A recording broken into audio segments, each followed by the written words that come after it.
Mesdames et messieurs, bonjour, bienvenue dans le grand format de ce dimanche 7 avril 2024. Le Bénin qui aspire être l'une des nations africaines de football à l'image du Nigeria, du Sénégal, du Cameroun, du Ghana, de la Côte d'Ivoire ou encore de l'Égypte n'a pas une aire de jeu digne du nom. C'est-à-dire que le pays dirigé par Patrice Talon n'a pas un seul stade répondant aux normes internationales. Le stade général Mathieu Kérékou, le meilleur aux yeux des Béninois, a été déclassé par la CAF et ne peut abriter les matchs internationaux.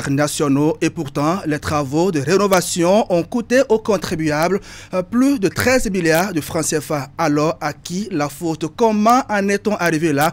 En tout cas, nous allons analyser cette situation avec notre invité média.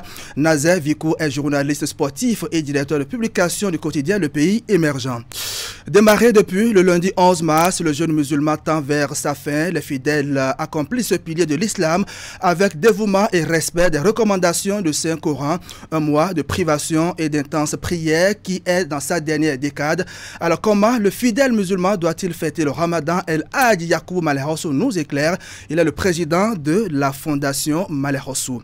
Riche Savi est notre artiste de la semaine. À son actif, une douzaine de singles et un album. Elle évolue dans la musique traditionnelle d'inspiration moderne. Le rythme Zandro Beat est sa marque que vous allez découvrir dans cette émission.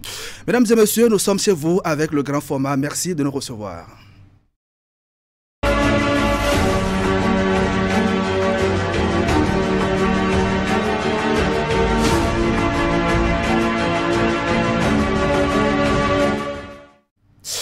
À la une de l'actualité au Bénin, des promoteurs agricoles reçoivent des carbonisateurs innovants pour un meilleur rendement de leur production. Une technologie acquise grâce à l'appui de la coopération belge qui permet également de protéger l'environnement. On en parle dans un instant.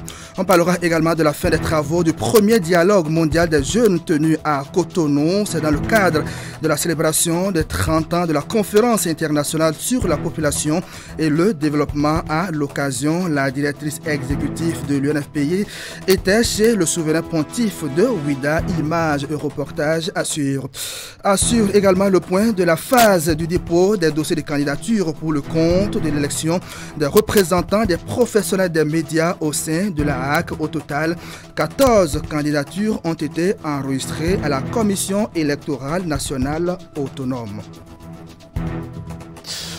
Les infos pour démarrer, 17 promoteurs agricoles reçoivent des carbonisateurs innovants pour un meilleur rendement de leur production. C'est une technologie conçue pour la production de charbon actif enrichi de littel, intervenant dans la culture de l'ananas biologique. La cérémonie de remise officielle et de démonstration des procédés d'utilisation a eu lieu à Alada. On fait le point avec William Cliquant. Le gouvernement remet 20 carbonisateurs de type nouveau à 17 entrepreneurs agricoles implantés dans 7 départements du Bénin. Une technologie innovante dont le besoin s'est imposé pour pallier les précédentes difficultés d'exportation de l'ananas béninois sur le marché de l'Union européenne, en mettant fin aux méthodes archaïques utilisées jusque-là pour obtenir le charbon actif enrichi à l'éthylène.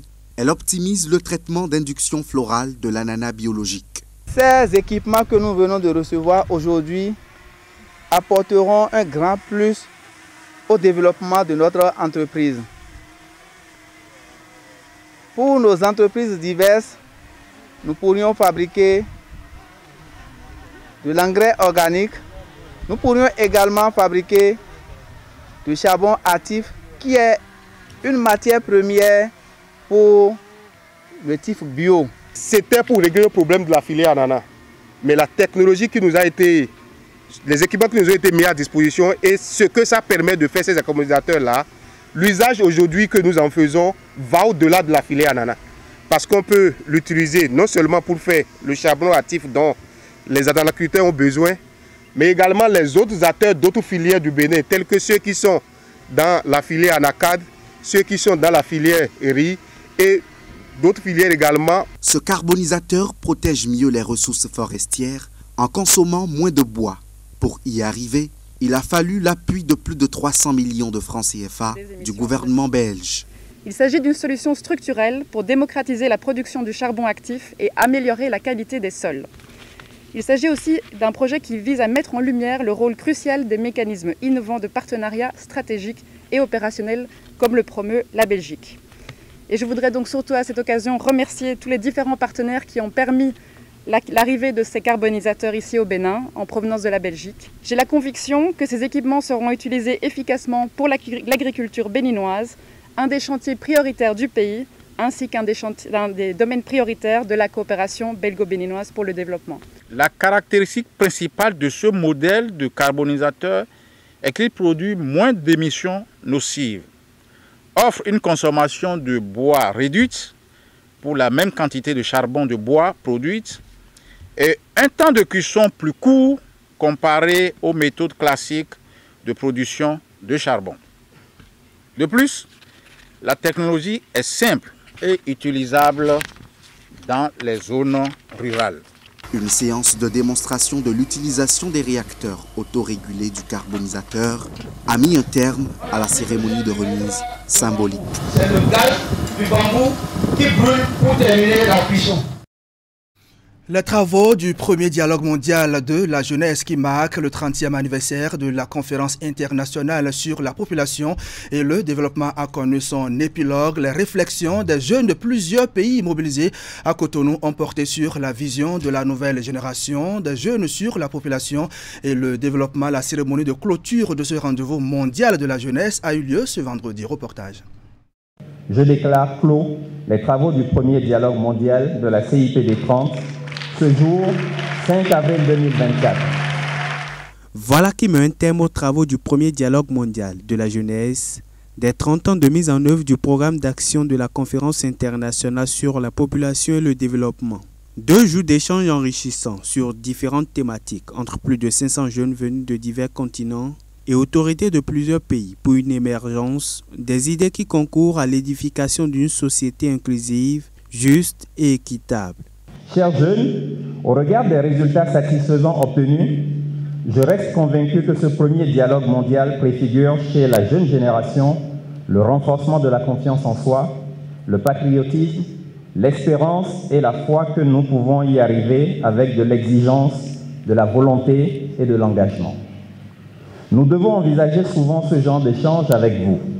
Vous avez la fougue de la jeunesse, le courage de l'innovation, le risque de l'ambition.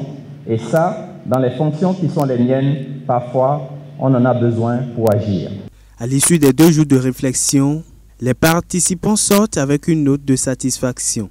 C'est une première étape pour nous, les jeunes, de s'exprimer, de présenter nos idées, de contribuer au changement, à la construction d'un monde idéal et un monde égal et qui prend en considération le genre, la différence. Je dirais que c'est une expérience très enrichissante. Ça nous aide, c'est très intéressant parce qu'on partage beaucoup d'idées. Ça nous aide aussi à développer nos idées.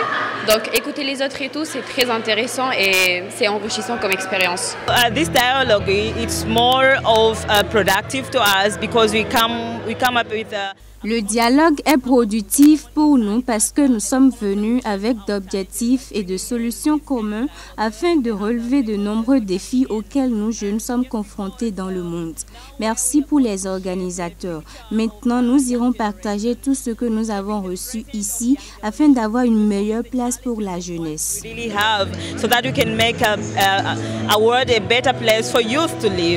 Ils repartent non seulement avec des expériences enrichissantes, mais aussi avec l'assurance que les commentaires et recommandations qu'ils ont faits au cours de ce dialogue sont cernés par les différents acteurs. La première édition de ce dialogue mondial que le Bénin a eu l'honneur d'abriter est un rendez-vous mondial de la jeunesse co-organisé par le Danemark, les Pays-Bas et l'UNFPA. Et parlant justement de l'UNFPA, sa directrice exécutive était également à Cotonou dans le cadre de ce premier dialogue mondial des jeunes. Elle en a profité pour rendre visite au souverain pontife de Ouidah. Elle était accompagnée pour la circonstance de la ministre du Commerce et de l'Industrie. Voici l'accueil qui a été réservé aux 2 personnalités. Sortie de parasols traditionnels, récitation de panégyrique, danse des égougoums. C'est à un accueil royal que Natalia Kanem et Shadia Assouma ont eu droit ici, au palais de Dagbo Hunan II. Cette visite s'inscrit dans le cadre de la célébration des 30 ans de la Conférence internationale sur la population et le développement. Elle vise à renforcer les connexions existantes entre l'UNFPA et les communautés à la base. Il n'en demeure pas moins que nous ayons été associés à beaucoup de réunions sur l'éducation des filles, sur les violences basées sur le genre, sur les grossesses non désirées, sur l'avortement sécurisé et quoi encore pour faire plaisir à tout le monde, c'est de faire sortir un argumentaire religieux par grande confession religieuse pour atteindre la masse au dernier kilomètre. L'occasion a été saisie par le souverain pontife pour présenter le bilan des actions menées grâce à l'appui de l'UNFPA sur le plan de la promotion de la femme et de la jeunesse. Si nous prenons nos sensibilisations, nous avions touché 778 290 personnes, dont 415 769 femmes, 415 769 femmes et 23 374 jeunes. Cet événement s'est déroulé dans une atmosphère conviviale. En témoignent les moments de remise de présents qui l'ont marqué.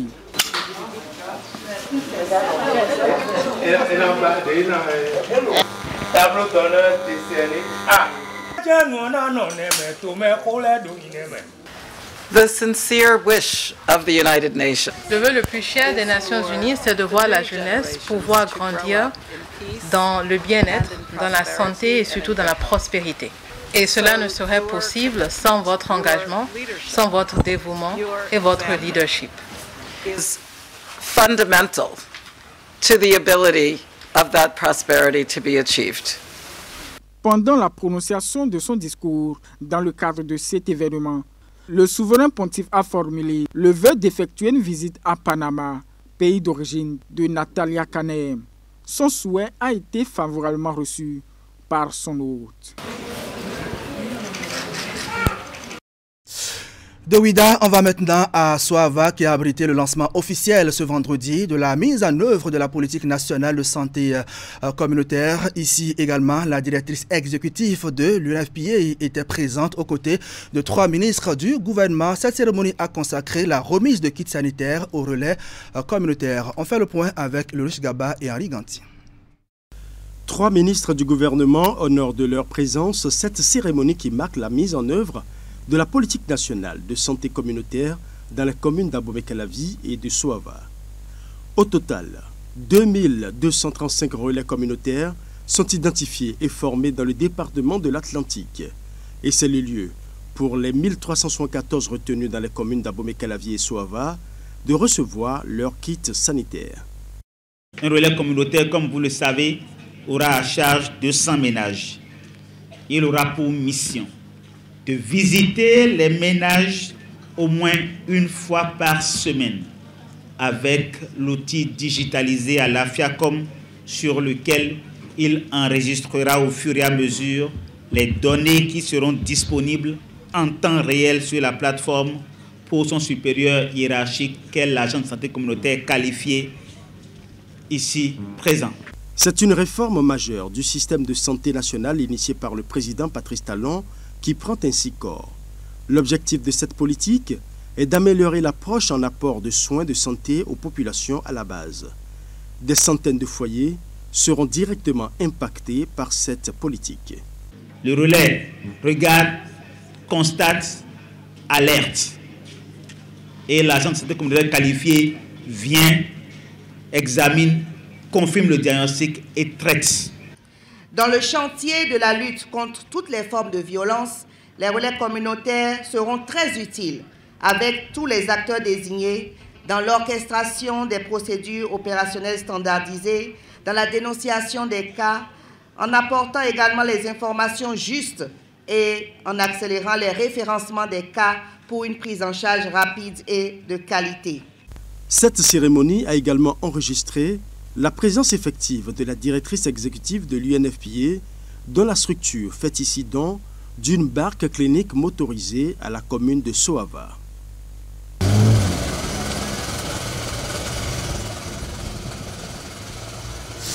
Et toujours dans l'actualité, le programme Femmes et Environnement a été officiellement lancé au profit des femmes qui entreprennent dans le domaine de l'économie circulaire, la valorisation et la préservation de la biodiversité et la gestion durable des terres. Le programme est initié par l'ambassade de France près le Bénin. Son lancement a eu lieu au sein de la dite ambassade. C'est ici à Cotonou. Reportage. Sur cet espace de l'ambassade de France près le Bénin, ils se sont donné rendez-vous pour lancer officiellement la deuxième phase du programme Femmes et Environnement. Une initiative qui révèle les potentialités de la gente féminine. C'est un programme d'une durée de 2 ans qui a pour objectif en fait d'accompagner des initiatives d'acteurs de la société civile, donc pour faire simple des associations qui sont en fait en faveur de l'environnement et du développement durable et qui sont en fait portées en faveur des femmes. Et on a également porté une grande attention en fait aux structures qui étaient avec des femmes à des postes clés dans le programme. Le programme Femmes et Environnement comporte 3 volets, à savoir l'économie circulaire, la valorisation et préservation de la biodiversité et la gestion durable des terres.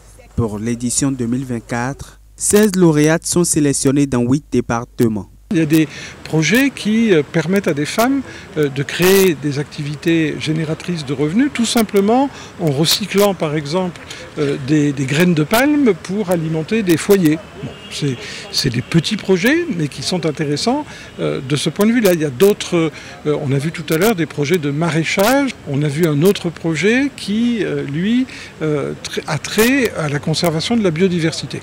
Donc tous ces projets ont impacté au total, sur les 2 ans, ce sera pratiquement 20 000 personnes, 20 000 femmes, qui auront bénéficié de près ou de loin de ces projets. Donc c'est quelque chose d'extrêmement concret et je m'en réjouis. Le programme est prévu pour durer 2 ans. Il accompagne des projets de la société civile en faveur de la protection de l'environnement et du développement durable. Je l'avais annoncé en début de cette session d'information. On connaît désormais les professionnels des médias qui désirent siéger à la HAC 7e mandature. Donc, au nom de leur père, la phase de dépôt des dossiers a été clôturée vendredi dernier. Au total, 14 candidatures ont été enregistrées par la Sénat. Parmi elles, on retrouve celle de Zakiat Latoundji qui assure actuellement la présidence de l'UPMB. Reportage. Accompagnée d'une forte délégation, la candidate Zakiat Latoundji a déposé sa candidature au poste de conseillère à la haute autorité de l'audiovisuel et de la communication. Comme elle, d'autres candidats ont tour à tour procédé au dépôt de leur dossier à la Commission électorale nationale autonome. Ils ont exprimé leur motivation. Je voudrais saluer tous les acteurs des médias qui se sont mobilisés véritablement pour la cause, parce que cette candidature, c'est d'abord parce que énormément d'acteurs de médias ont fait cette sollicitation-là. Donc pour moi, c'est réjouissant, c'est réconfortant de voir que je suis très soutenue par les miens. Il y a 5 ans, qu'ils vous souviennent, il y a une dynamique qui a commencé au niveau de la presse en général, mais de l'audiovisuel en particulier. Et j'ai remarqué comme vous que cette dynamique n'est pas prête à s'arrêter. Et c'est ça qui motive notre candidature. Et cette candidature que nous sommes venus concrétiser ce jour pour dire aux uns et aux autres que cette dynamique doit continuer.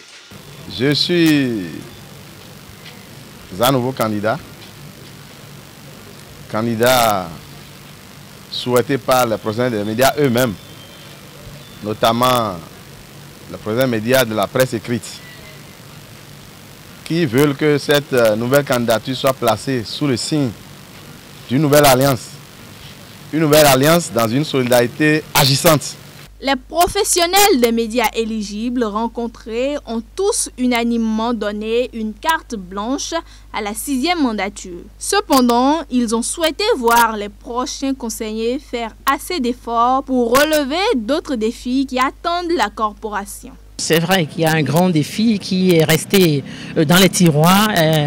Je pense bien que pour cette prochaine mandature, que nos futurs conseillers tissent l'ancienne corde au bout de la nouvelle et que la dynamique continue.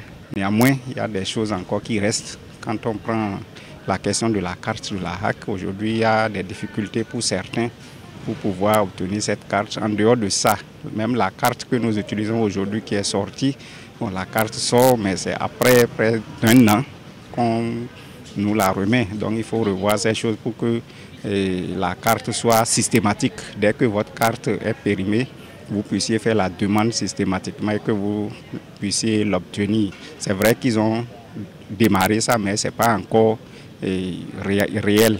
Pour le président du comité de veille à la haute autorité de l'audiovisuel et de la communication, le processus d'enregistrement des déclarations de candidature ne souffre d'aucune contestation. Les attentes sont de plusieurs ordres. Essentiellement, c'est que nous puissions, au-delà du fait que ce soit d'ailleurs d'abord les 3 représentants de la presse que nous allons élire, qu'en général, les 9 personnalités qui doivent siéger au titre de la 7e mandature de la HAC puissent être des personnalités dignes de foi, des personnalités qui travaillent aux valeurs de liberté, aux valeurs de l'éthique. Le dépôt de déclaration de candidature ayant pris fin le vendredi 5 avril, la Commission électorale nationale autonome procédera à l'étude des dossiers, examinera les recours, puis à l'affichage de la liste définitive. Conformément au calendrier électoral, les élections sont prévues pour le 9 mai prochain.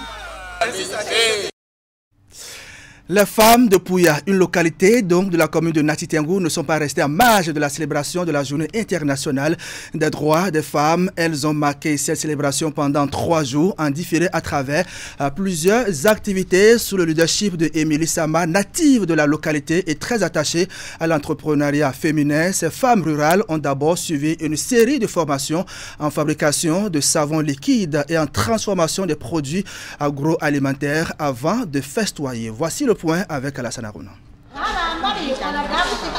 C'est cette formation des femmes repartie dans 3 groupements féminins de Pouya qui a donné le top ce 28 mars 2024 aux manifestations entrant dans le cadre de la célébration en différé de la Journée internationale des droits des femmes dans cette localité de la commune de Natitengou. Se conformant au thème principal de cette édition, investir dans les femmes, accélérer le rythme, un thème aussi évocateur qui cadre bien avec la dynamique de l'Académie de l'entrepreneuriat de la Takora 2A Yemma, placée sous le leadership de Émilie Timothée Sama. Ces femmes ont suivi 72 heures durant une série de formations en savonnerie traditionnelle, en élevage de lapins et en transformation de tubercules en chips. Nous avons décidé de renforcer les capacités des femmes qui sont en zone rurale pour booster justement l'entrepreneuriat rural. Vous savez que c'est dans nos zones qu'il y a de la matière première.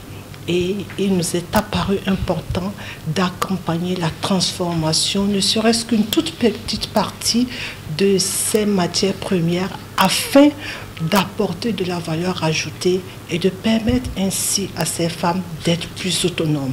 Au thème de cette deuxième cohorte, plusieurs coopératives seront installées, l'ambition étant de former 1000 femmes et jeunes à l'entrepreneuriat à l'horizon 2030. Donc notre ambition, c'est de pouvoir former 1000 femmes en une 50aine de coopératives. On ne peut pas faire une société à double sens. Beaucoup d'événements se font généralement en ville.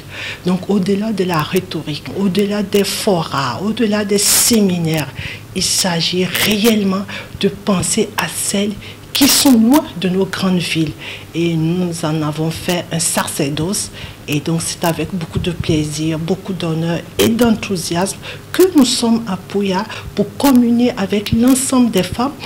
Et pour joindre l'utile à l'agréable, les 3 jours de formation seront couronnés par une remise d'attestation et de matériel de transformation aux récipiendaires, le tout agrémenté par une mini-foire d'exposition des produits fabriqués au cours de cette formation. Je remercie vraiment notre leader, notre honorable Madame Sama, Émilie. Je la remercie pour tout ce qu'elle ne cesse à faire pour nous, les femmes de la commune de Matitengo. Et je la remercie pour ma personne qu'elle considère toujours.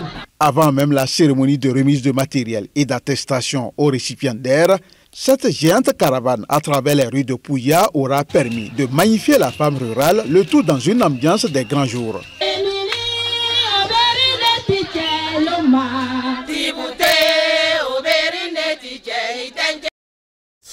Voilà donc, mesdames et messieurs, c'était donc le dernier sujet du point 2, l'actualité chez vous. Dans la suite, on va commencer à parler du Ramadan. Encore quelques jours et le jeûne musulman va prendre fin. Actuellement, la communauté observe la dernière décade de ce mois béni et prépare la fête du Ramadan. On va parler de tout ça avec El Hadji Yacoubou Malheroso juste après la pub. Canal+ met du piment dans votre télé.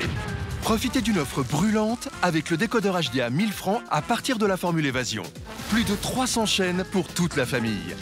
Vous êtes prêts? Moi en tout cas, je suis prête. Allons-y. Des séries aux intrigues bien épicées. Silence, s'il vous plaît. Les films les plus chauds du moment. Le petit a du grand.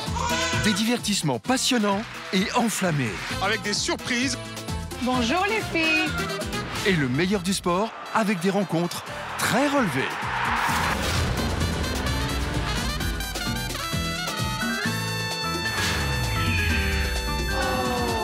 Aïe, ça aussi, ça pique.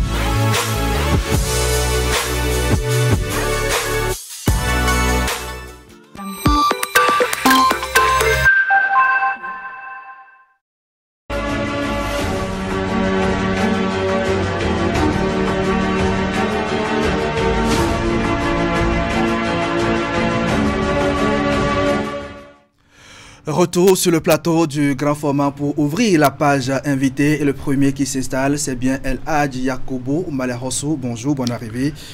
Bonjour, monsieur le journaliste. Alors, bienvenue sur le plateau du grand format. Vous êtes le président de la Fondation Malheroso. Avec vous, on va parler du Ramadan. On dit pourquoi le jeûne du Ramadan change de date à chaque fois, chaque année. Alhamdulillah Rabbil Alamin, Allahumma salli ala salim, assalamu alaikum wa rahmatullahi ta'ala wa barakatuh. Merci beaucoup. Je salue tous ceux qui sont en train de nous suivre en ce moment. Pas les musulmans seuls. Nous sommes écoutés par toute la population, musulmans ou non musulmans. Oui, et chaque année, les dates changent parce que le prophète sallallahu alayhi wa sallam a recommandé de voir la lune d'abord avant de commencer le jeûne du mois de Carême. De même, pour terminer les 30 ou 29 jours, il faut trouver encore la lune. Donc nous, on travaille avec la lune, on ne travaille pas avec le calendrier. D'accord. Ouais. Et justement, le jeûne a démarré depuis le 11 mars dernier, bon, du moins à Cotonou. Alors, que représente ce pilier de l'islam pour le fidèle musulman? Oui, comme vous le savez, l'islam est basé sur 5 piliers. Et le pilier le plus important c'est le jeûne du Ramadan. Bien vrai, après 4e pilier ou bien 3e pilier, le premier pilier, c'est le foi. C'est avoir foi en Dieu. C'est la foi en Dieu unique. Deuxièmement, la prière quotidienne. Si tu es un musulman et si tu n'arrives pas à faire les 5 prières, cela veut dire que tu n'es pas musulman. Troisièmement, zakat. Zakat, prélever ce que Dieu t'a confié. Ceux qui ont de moyens, beaucoup ne savent pas que c'est un dépôt. Et si tu utilises pour ta famille seule, le jour d'Al-Kiyama, tu vas rencontrer des problèmes. Parce que tout le monde peut être riche, mais Allah subhanahu wa ta'ala a choisi quelque chose pour leur dire, je vous donne ça, gardez et partagez. Mais il y a beaucoup qui ne partagent pas. Zakat, en ce moment, cela est normal, il faut partager sur 1000 francs. Sur 1000 francs, à peine 25 francs. Ce n'est rien dans ce que Dieu nous a donné. Et maintenant, 4e pied, le jeûne de Ramadan. Le jeûne, c'est une obligation. Et il y a beaucoup de prophètes qui avaient jeûné avant l'arrivée de notre prophète sallallahu alayhi wa sallam. Donc, un musulman qui ne jeûne pas, cela veut dire qu'il est venu dans la vie comme ça. Il n'est pas musulman. Il y a des musulmans de nom. Il y a des musulmans qui se disent musulmans, ils ne pratiquent pas. Donc, le jeûner, c'est une obligation pour tous les musulmans. Ça, je vous le dis, c'est une obligation. Tous les musulmans doivent jeûner, sauf si tu es malade. Les vieux, les vieilles. Mais ce n'est pas comme ça aussi. Un vieux qui est malade a l'obligation de dépenser de l'argent à un jeûneur, un démuni qui n'a rien. Si c'est 500 francs, 1000 francs, tu vas lui donner pour dire, jeûnez à ma place, je suis vieux, je suis vieille. Si tu es malade aussi, il y a des malades de 3 jours, de 5 jours, ça, tu peux rattraper. Par contre, les maladies de 1 mois, 3 mois, tu ne peux pas jeûner. Donc tu es obligé de donner de l'argent à quelqu'un, jeûner et couper le jeûne à ta place. Donc c'est une obligation. Et les 10 derniers jours sont consacrés à une prière spéciale. C'est la dernière décade qui a démarré depuis le samedi dernier. Quelle est son importance? Oui, le prophète sallallahu alayhi wa sallam, en son temps, il fait 10 jours dans la mosquée, sans voir sa famille, ses enfants, sa femme. Il reste à la mosquée, il prie. Et s'il finit, c'est à la place de Idi qu'on le voit. Mais nous, il nous a autorisé à rester dans les mosquées. Qu'est-ce que nous allons faire? Ce n'est pas pour dormir dans les mosquées. Tu dois quand même essayer de demander pardon. Beaucoup, beaucoup de pardon. Parce que les paroles qui sortent de nos bouches ne sont pas toutes des bonnes paroles. Donc, tu parles sans savoir que tu es en train de fauter. Et c'est pourquoi il nous demande de beaucoup demander pardon à Allah subhanahu wa ta'ala. Deuxièmement, il faut lire le Coran. Il faut lire le Coran nécessairement. Après Tarawi, je crois qu'à minuit, tu es déjà à la mosquée. Tu prends ton chapelet et après, à Sangafoula, tu lis le Coran. Mais si tu ne peux pas lire, tu ne sais pas lire le Coran, tu peux commencer à faire tes chapelets. Troisièmement, partager. C'est ça que je viens de dire. Dans ces 10 derniers jours-là, un musulman fervent doit partager. Je ne parle pas encore de zakat. Il y a les mosquées et que tu verras que les gens vont amener de nourriture, du thé, du pain pour partager. C'est ce qu'il faut faire. Mais par contre, il y a d'autres qui ont de moyens et ils ne veulent pas faire. Ceux-là n'ont qu'à savoir qu'ils ont jeûné pour la forme. Parce qu'on nous demande de partager et aussi, en dehors de ça, parler de Dieu. Beaucoup d'invocations. Il faut invoquer ce que tu veux, il faut parler à Dieu. Ce n'est pas de trouver les gens, je n'ai rien à manger. Non, un musulman ne commande pas. Un musulman commande auprès de Allah subhanahu wa ta'ala. Moi, je trouve les jeunes, pendant les carêmes maintenant, ils viennent à la mosquée pour demander de l'argent, ce n'est pas autorisé. On peut te donner, mais tu ne dois pas demander. Le seul qui donne, c'est Allah subhanahu wa ta'ala. Quand on est dans le besoin, on ne va pas demander? Non, si on est dans le besoin, il faut demander, mais ce n'est pas... Moi, je peux te dire, je n'ai jamais commandé dans ma vie. J'ai souffert. J'ai ramassé des ordures dans ce marché de Nantokpa. Je n'ai jamais dépassé, je n'ai pas voulu demander. Je travaillais, le travail est gâté. Mais comment continuer à demander? Mais c'est grave. Il faut que les jeunes cessent de demander. Après le jeûne, c'est la fête de Ramadan, qui aura lieu dans quelques jours, entre mardi et mercredi, en attendant la confirmation de l'Union islamique, sans doute. Alors, comment est-ce que le jeune musulman doit fêter le Ramadan? Oui, le jeune musulman, après la fête là, comme je viens de le dire, c'est partager. Surtout, zakat fitr, el-fitr. Cela est nécessaire. Parce que si tu jeûnes pendant 29 jours ou 30 jours, et si tu n'arrives pas à prélever cela, cela veut dire que tu es devenu 0 égale 0, noyé complètement. Qu'est-ce que ça veut dire? Zakat el-fitr, c'est de prélever au moins 3 kilos. Je donne un exemple. Ça peut faire prélever dans les sacs de riz, sacs de maïs, sorgho, etc. Mais pas moins de 3 kilos de maïs que tu donnes à quelqu'un. Mais toi, le père de famille, tu dois prélever ça au nom de tous tes enfants, même les domestiques. Les domestiques qui sont chez toi, tu dois prélever ça en leur nom. Ensuite, ta femme. La femme n'est pas appelée à prélever la zakat. Son mari est là. C'est le devoir du mari. Donc, une femme qui fait ça, bon, c'est pas sa volonté. Mais dire que je prélève, ma femme aussi doit prélever. Non, ce n'est pas autorisé. C'est le mari qui doit prélever cela au nom de sa femme. Donc, cela veut dire que ce qu'on nous a dit, ce qu'on nous a conseillé, ce n'est pas nécessairement le jour de la fête qu'il faut prélever la zakat. Ça peut être prélevé 24 heures, 48 heures à l'avance. Parce qu'on nous a dit que ceux qui n'ont rien, les plus démunis, le jour de la fête, qu'est-ce que ceux-là vont manger? C'est la réalité, ça.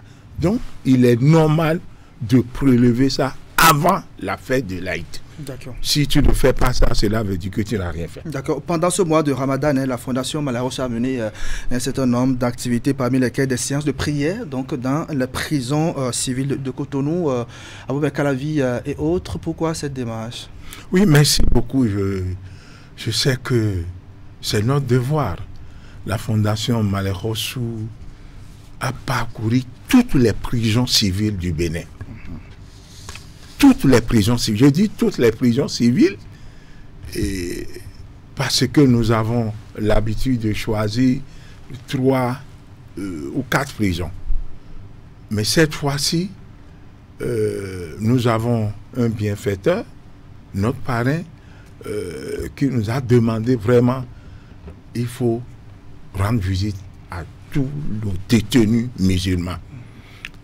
Avant cela, le ministre de la Justice,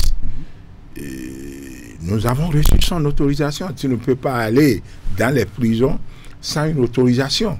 Vous avez une séance avec lui? Oui, avant de commencer le carême, on l'a rencontré pour lui dire que nous avons le désir de parcourir toutes les prisons.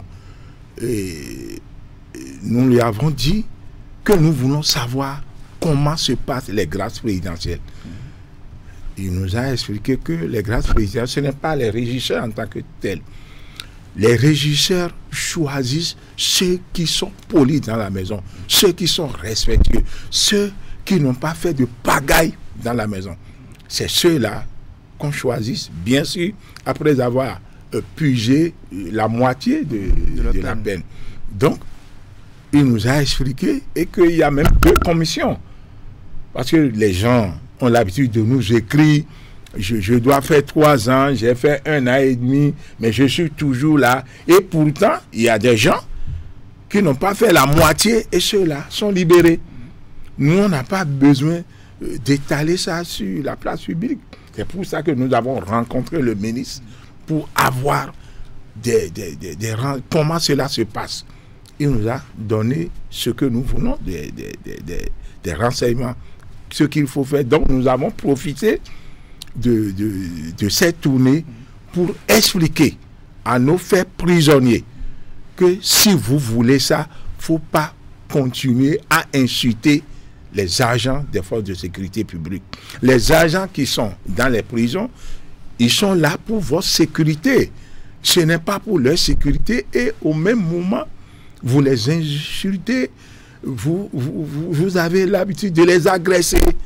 Je crois que nous avons essayé d'expliquer cela à tous les prisonniers. Tous les prisonniers en général. Bien frère, nous sommes partis pour les musulmans, mais nous avons demandé aux régisseurs que nous avons des messages à lancer en direction de tous les prisonniers, sauf hors caméra. Donc, les prisonniers nous ont parlé. Il y a des prisonniers qui nous ont dit qu'ils sont maltraités.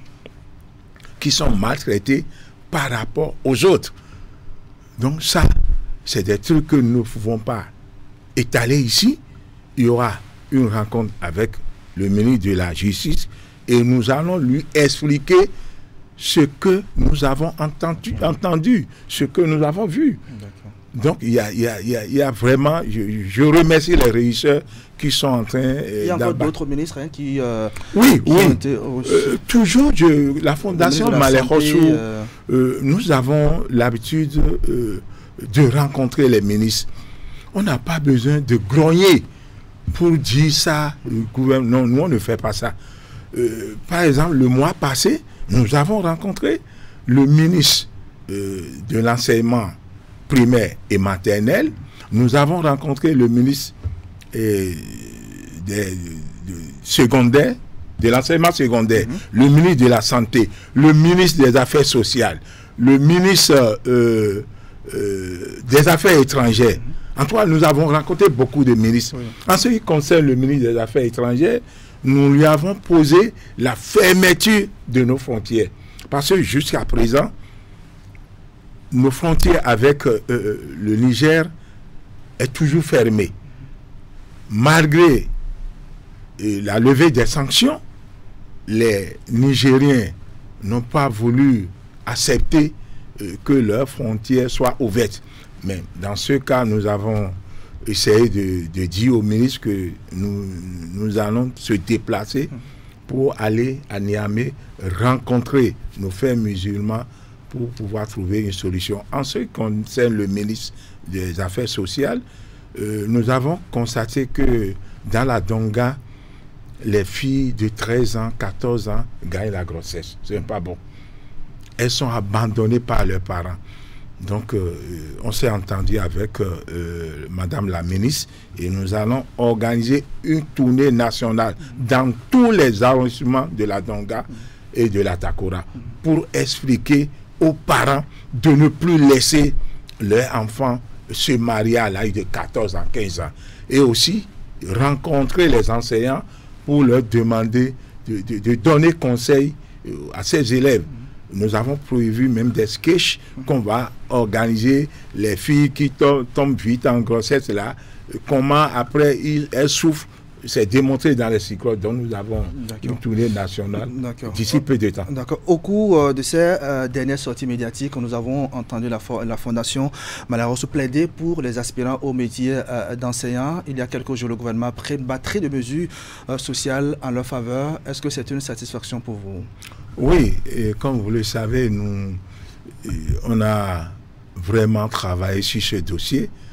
Nous, on ne fait pas de tapage, nous ne sommes pas des syndicalistes, mais nous, on demande. On demande, comme le prophète nous a demandé, il faut demander aux autorités. Mais pour pouvoir demander aux autorités, avant de demander à ces autorités, il faut quand même être sérieux envers ces autorités. Nous avons posé leurs problèmes à leur ministre de tutelle et le chef de l'État aussi. Mais Dieu merci, nous avons trouvé ces certifications et nous profitons pour remercier les ministres concernés, sans oublier le chef de l'État qui tient quand même à aider les aspirants à ce que leurs conditions de travail soient vraiment appréciables. D'accord. On va finir, la fête c'est dans quelques jours, on va finir avec votre message à l'endroit de toute la communauté musulmane avant de vous laisser partir. Non, je demande à tous les imams du Bénin, et particulièrement à mon premier vice-président, Moutawakil, qui fait trop dans ce pays. Je remercie tous les imams, le président de l'Union islamique du Bénin, tous les membres du bureau, le secrétaire général, je ne peux pas citer tout le monde, que ça soit une fête de paix. Et je leur demande de demander à nos imams de prier, parce que bientôt les élections, dans 2 ans. Donc il faut qu'on commence à pleurer devant le Créateur pour lui demander à ce que ces élections se passent dans les meilleures conditions. C'est le message que j'ai envoyé à tous les musulmans et à nos gouvernants. D'accord, merci à vous, honorable El Hadji Yacoubou Malheroso, président de la fondation Malheroso. Bonne suite de jeunes et bonne fête par anticipation à vous. Merci beaucoup. Oui, très bonne journée. Merci beaucoup. Mesdames et messieurs, on va changer de sujet à présent pour parler de l'entrepreneuriat avec la présidente de la Jeune Chambre internationale, Aboubé Calavi, SICA, cette organisation qui offre des opportunités d'auto-emploi à la jeunesse d'Aboubé Calavi. Mais avant, que pensent les internautes de l'élection du nouveau président du Sénégal et surtout le déclassement du stade général Mathieu Kérékou? Florence Bossa nous conduit sur la toile. Voici Actu sur le net. Amis d'Actu sur le net, bonjour. C'est l'actualité sous-régionale qui a tenu le haut du pavé cette semaine sur la toile. Et justement, on démarre par le Sénégal où le nouveau président Bassirou Diomaye Faye a prêté serment ce mardi, succédant à Macky Sall pour un mandat de 6 ans. À 44 ans, ce panafricaniste de gauche a exprimé son engagement à œuvrer pour la paix, la sécurité, la stabilité pour un Sénégal juste, avec pour gouvernance basée sur le culte du travail.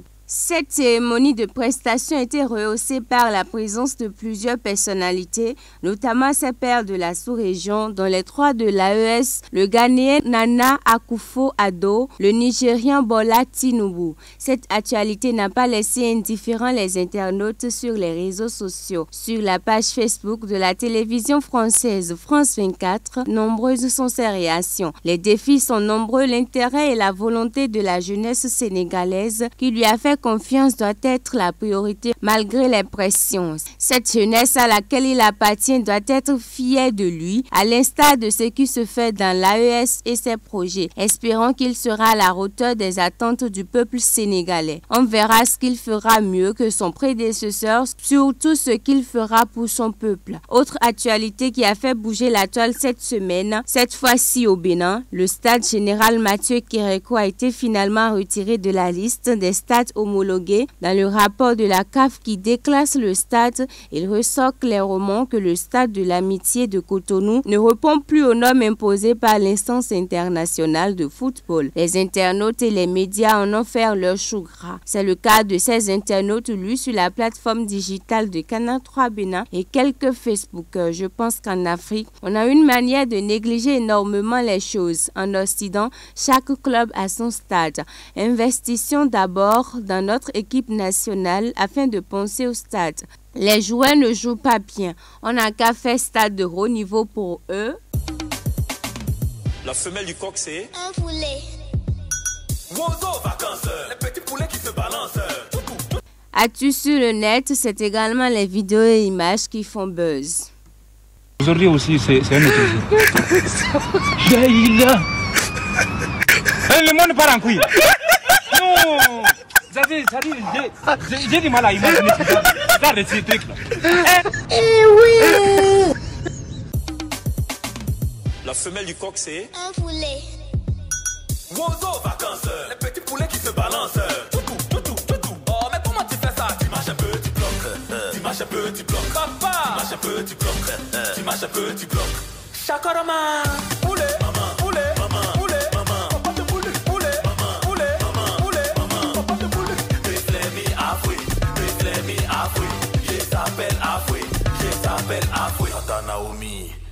Mira français gwelo ham président yo Sénégal ton ouais français gwelo mira français gwelo ham en m'élisant président de la République virgule on a tout faux mais le peuple sénégalais a fait le choix de la rupture. Rupture mi timeya allo mi joy do des oni moto là les wene ko ten we di alo ko tanton li mi te se rupture mi to le goji bla no senti ho ya ba e do li gare ko no kan bla me do nu kon de bo ko no kan bla me do kudo rupture me on ko me kan bla me do e kon li joma me alo ko sénégalais mi ablo stage d'office professionnel stage professionnel de rupture. Comment vivre en rupture? Comment vivre dans la rupture? Mais ok. Mais puis là, nous disons, l'eau, il a développé le pays, développement, mais donc, avec deux Français, mais ma aussi qui dit le tanio. Rupture. Oh, il y a vu, et là, on a gardé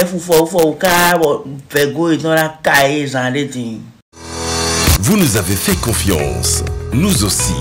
Vous nous avez adoptés, nous aussi. Merci d'avoir choisi Air Froid. Ainsi, nous avons amélioré pour vous la qualité de nos climatiseurs. Nous avons développé une marque 100% écologique, conçue spécialement pour notre climat tropical, avec une basse consommation d'énergie électrique. Vous êtes en zone de baisse de tension? Adoptez le climatiseur Air Froid Inverteur, spécialement conçu et amélioré pour supporter de fortes baisses de tension. Visitez notre showroom à Cotonou, à 100 mètres de l'église Saint-Jean. Air Froid, des climatiseurs à basse consommation d'énergie électrique. Contacte 61 17 63 77. Site web airfroidbenin.com. Canal Plus met du piment dans votre télé. Pour tout réabonnement à votre formule, profitez de tout Canal Plus offert pendant 15 jours. Avec plus de 400 chaînes pour toute la famille. Vous êtes prêts? Moi en tout cas, je suis prête. Allons-y. Des séries aux intrigues bien épicées. Silence, s'il vous plaît. Les films les plus chauds du moment. Le petit a du grand. Des divertissements passionnants et enflammés. Avec des surprises. Bonjour les filles. Et le meilleur du sport avec des rencontres très relevées.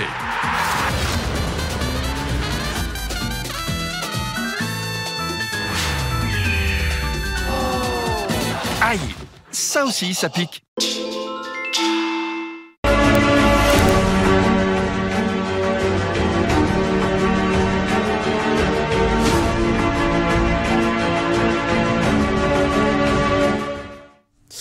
Et si vous venez de vous asseoir devant votre poste téléviseur, sachez que vous êtes à votre rendez-vous de tous les dimanches. C'est le grand format sur Canal 3 Bénin. Après le Ramadan, on va parler de l'entrepreneuriat à présent. C'est une organisation à but non lucratif de jeunes actifs qui sont engagés à créer un impact dans la communauté d'Abomey-Calavi. Il s'agit de la Jeune Chambre internationale Abomey-Calavi-Sika, dont la présidente est sur le plateau du grand format. Madame Ruth Kounasso, bonjour. Bonjour monsieur le journaliste. Alors, bienvenue sur le plateau du grand format. Hier, vous avez convié les jeunes à une formation sur l'élevage d'escargots. Pourquoi la démarche? C'était le programme PREPA. PREPA, c'est un programme de reconversion professionnelle et d'accompagnement des entrepreneurs SICA. C'est un programme qui vise à autonomiser nos jeunes entrepreneurs diplômés qui sont à la maison, qui sont au chômage, mais également des retraités et des fonctionnaires à la retraite qui sont à la maison, qui sont inoccupés et qui sont un peu oisifs, à pouvoir faire une activité génératrice de revenus. Hier au programme, nous avons eu au total plus précisément 85 participants qui ont payé les 10 000 francs et qui ont suivi la formation. La formation, c'était une formation de production, d'élevage d'escargots. Et vu que l'escargot est un domaine porteur, la demande existe, mais l'offre est très faible. Nous n'arrivons pas encore à satisfaire la demande qui est sur le marché. Nous avons, mon équipe et moi, initié cette formation pour pouvoir donner un plus-value à ces participants, tout en leur permettant au fait d'avoir une activité génératrice de revenus. Et puis, comment la formation a été accueillie, dites-nous. La formation a été bien accueillie parce que j'étais même surprise hier de voir des têtes couronnées qui ont payé et qui ont suivi la formation. C'était une première pour moi. On a souvent tendance à penser que les activités jeunes chambres sont réservées à la cible instruite, ou plus ou moins la cible qui parle français. Exactement. Et hier, nous avons eu droit à des participants d'un certain âge qui étaient âgés. Nous avons eu droit à des têtes couronnées, nous avons eu droit à des jeunes, nous avons eu droit à des femmes enceintes. Au fait, tout le monde était présent. Cela veut dire que les jeunes, au fait, sont intéressés par la chose et aimeraient réellement entreprendre. Et nous sommes prêts à les accompagner pour l'épanouissement de nos membres. Et comment est-ce qu'ils ont été sélectionnés ou identifiés pour participer à cette formation? Nous avons communiqué qu'il y a une formation sur nos différents réseaux sociaux. Nous avons été même dans vos locaux. Nous avons été à l'émission Repoudoté, je pense. Puisque nous voulons également, en dépit au fait de la cible qu'on a d'habitude, les personnes instruites, avoir également des personnes qui parlent nos langues locales, mais qui profitent également de nos projets. Donc je pense qu'il y avait des dames hier qui sont des vendeuses, des revendeuses, mais qui ont suivi la formation. Le formateur, il parlait en français, il parlait en fond, afin de permettre à tout le monde, au fait, de cerner de quoi il s'agissait. Je pense qu'ils sont repartis satisfaits. Et quels sont les outils qui ont été partagés avec les participants à cette formation? Essentiellement, comment produire les escargots, comment faire son escargotier, et les sources de revenus, sur quel marché le vendre. Je rappelle ici, au fait, qu'en payant les 10 000 francs et en suivant cette formation hier, ces participants ont eu droit à la formation, comment faire le levage d'escargots, mais au-delà de ça, ils ont droit à un suivi. Un accompagnement après la formation. Exactement. Donc, ils ont l'opportunité, au fait, lorsqu'ils sont confrontés à un problème nouveau, d'appeler le formateur et d'avoir recours à des experts qui vont se déplacer pour pouvoir le suivre, au fait. Donc, il y a également ceci. Ils ont eu droit également à des kits. Pour s'installer. Exactement. Là, je pense qu'ils ont envoyé des photos sur le forum hier où à la maison, la personne a installé son escargotier, a mis les escargots dedans. Ils ont eu droit chacun à 10 escargots géniteurs. Le levage des escargots, on se dit, est-ce que combien de personnes achètent des escargots au Bénin? Quelles sont les opportunités qu'offre cette filière? Justement, c'est parce qu'il n'y a pas assez d'offres que l'escargot est cher, parce qu'il n'y a pas assez de personnes qui en produisent. Et c'est normal, si la demande est élevée et l'offre n'est pas égale à la demande, les gens sont obligés au fait de vendre au plus offrant tout simplement. Ça fait que ce n'est pas donné, comment je vais dire, peut-être au Béninois lambda, mais nous travaillons à ce que nous puissions satisfaire la demande qui est là et ramener le prix à un prix raisonnable. L'avantage également des escargots, c'est qu'au-delà de la chair, la viande qui est mangée, nous pouvons utiliser également la bave d'escargot, les coquilles d'escargot. Rien n'est jeté au fait. Donc c'est un domaine très très très rentable qui pourra permettre à nos jeunes au fait d'avoir une autre source de revenus, même si nous sommes salariés, mais d'avoir également pour ceux qui sont à la maison, de pouvoir s'autonomiser et être indépendants financièrement. D'accord. En termes de bilan du premier trimestre, justement, de l'exercice de votre mandat, qu'est-ce qu'on peut retenir? Au cours du premier trimestre, nous avons, au-delà du projet Prépa SICA que nous avons rendu une phase hier, nous avons le projet SICALTOC. Le projet SICALTOC, c'est une activité qui permet aux jeunes d'apprendre des aînés. Les personnes aînées que nous identifions selon une thématique donnée viennent partager leur expérience et les jeunes qui sont là, ça leur permet d'enrichir leur savoir-faire et de ne pas commettre les mêmes erreurs que les aînés et d'évoluer. Nous avons eu une édition le 16 mars passé, c'était le mois de la femme, donc nous avons invité Madame Maryse Lokossou, c'était la DG de la Caisse des dépôts et consignations du Bénin et je pense que nos participants étaient plus ou moins satisfaits parce qu'ils sont partis comblés. Est-ce que vous avez pu mesurer l'impact donc de vos actions sur la communauté d'Abomey-Calavi? Exactement, parce qu'à la fin de chaque activité, nous prenons les impressions des participants. Est-ce qu'ils étaient satisfaits des conditions au fait, dans lesquelles ils ont été mis? Est-ce qu'ils ont été satisfaits de la thématique même, de l'intervention de l'intervenant, comment c'était, qu'est-ce qu'il a amélioré, pour pouvoir voir s'il faut rectifier un tir et pouvoir mieux sauter les prochaines fois. En termes de perspective, qu'est-ce que vous êtes en train de prévoir pour les 3 prochains mois? En termes de perspective, la plus imminente ce soir, nous avons le lancement des activités à l'école d'Auratsoi et de rédaction de discours de la JCI Abomey-Calavi SICA. Nous avons en notre sein une école qui forme les jeunes à la prise de parole en public, à la rédaction de discours. Cette école lance ses activités ce soir à 14h14. Donc s'il y a des téléspectateurs en ligne qui aimeraient s'exercer en la chose, ils peuvent toutefois se rapprocher de nous et s'inscrire à cette école. Au-delà de ça, nous venons de terminer 3 mois. Nous avons également notre assemblée générale ordinaire courant ce mois. Nous avons une convivialité et le plus important, nous avons le rendu de notre projet Kids Oratory. Kids Oratory, c'est un concours d'oratoire et de rédaction et de dictée des jeunes de 7 ans à 10 ans. Ça permet à ces enfants de les capaciter et de pouvoir leur donner le minimum qu'il faut pour la prise de parole en public pour les rendre moins timides, au fait. Et cette activité aura lieu le 13 avril prochain à l'espace dans la rue de Ecobank Bedjomende. D'accord. L'on se pose la question, comment est-ce qu'on peut intégrer la Jeune Chambre internationale Abomey Calavi Sika quand on a ce désir? La Jeune Chambre est une organisation de jeunes de 18 à 40 ans. Si vous avez 18 ans et vous n'avez pas encore dépassé la limite d'âge de 40 ans, il faudra juste nous contacter au 66 28 17 61. C'est un réseau de jeunes leaders où il faut suivre un processus. Quand nous parlons de processus, c'est juste des formations en leadership et en oratoire, en connaissance du mouvement et autres qu'il faut suivre forcément avant d'intégrer l'organisation. Nous avons notre prochain accueil, c'est-à-dire l'intégration des nouveaux membres qui est prévu pour le 4 mai prochain. Ça aura lieu probablement à la CCIB. D'accord. On va finir avec un mot à la jeunesse d'Abomey Calavi. Je vais commencer par vous remercier pour l'opportunité à nous, en fait. J'invite les jeunes de la commune d'Abomey Calavi à se rapprocher de nous et à profiter des opportunités qu'offre la JCI à nous jeunes. D'accord. Merci beaucoup à vous, Madame Ruth Kounasso, présidente de la Jeune Chambre internationale Abomey Calavi Sika. Très bonne journée à vous. Merci, pareillement. Mesdames et messieurs, c'est le moment de revoir les informations qui ont occupé les premières pages des journaux parus cette semaine. C'est dans la revue de presse hebdomadaire de Asiongo Kani. Et juste après, Nazer Vikou va s'installer ici. Il est le directeur de publication du quotidien Le Pays Émergent, également journaliste sportif. Avec lui, on va faire le décryptage de l'actualité nationale. Voici d'abord la revue hebdo.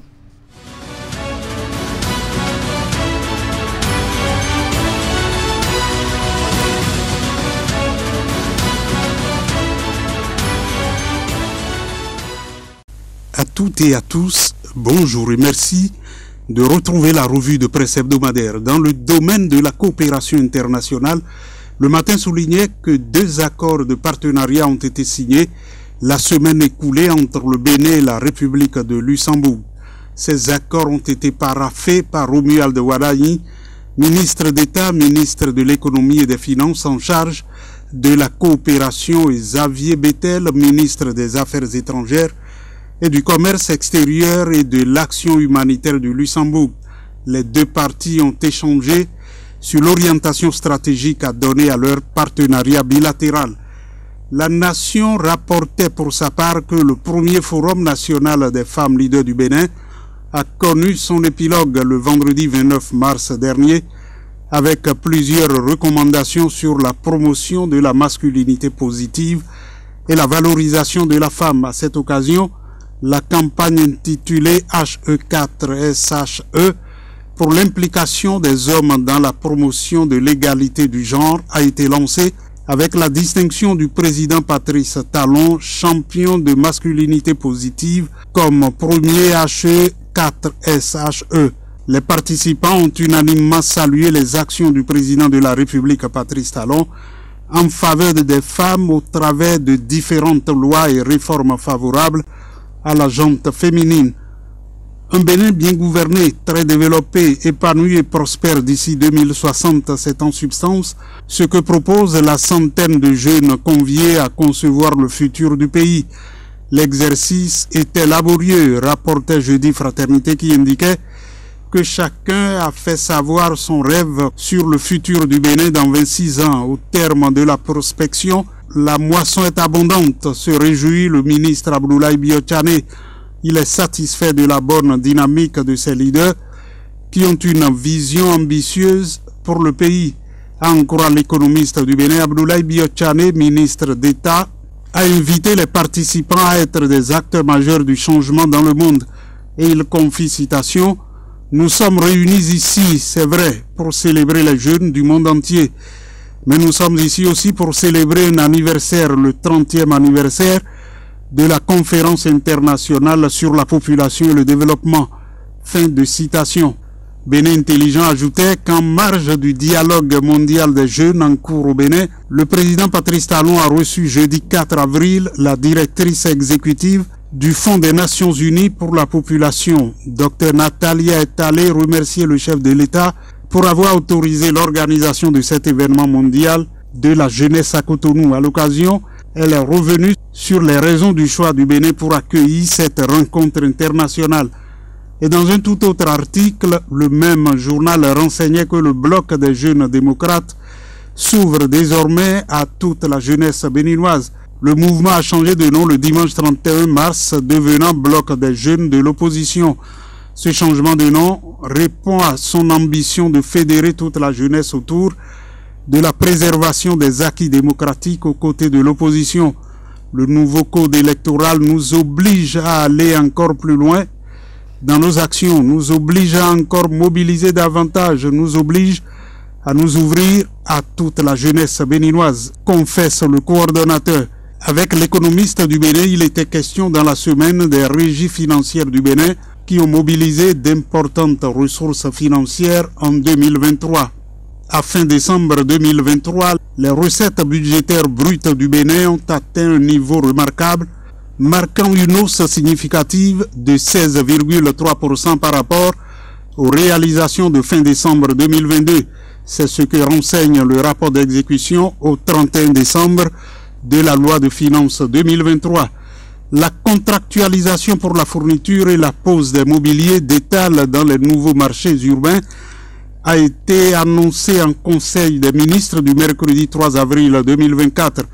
A souligné le quotidien Fraternité et en croit le journal, ceci s'inscrit dans le cadre de la mise en service des nouveaux marchés urbains, ce qui sous-tend la décision du gouvernement de marquer son accord pour la contractualisation des groupes spécialisés en mesure de produire dans les meilleurs délais environ 15 000 unités de mobilier d'étal nécessaires pour l'ensemble des marchés urbains pour le compte de la première phase du projet. Selon le compte rendu du Conseil, c'est dans la perspective de la mise en service prochaine de ces marchés déjà construits ou en cours de finition que s'est avérée pertinente la contractualisation pour la fourniture et la pose des mobiliers d'étal.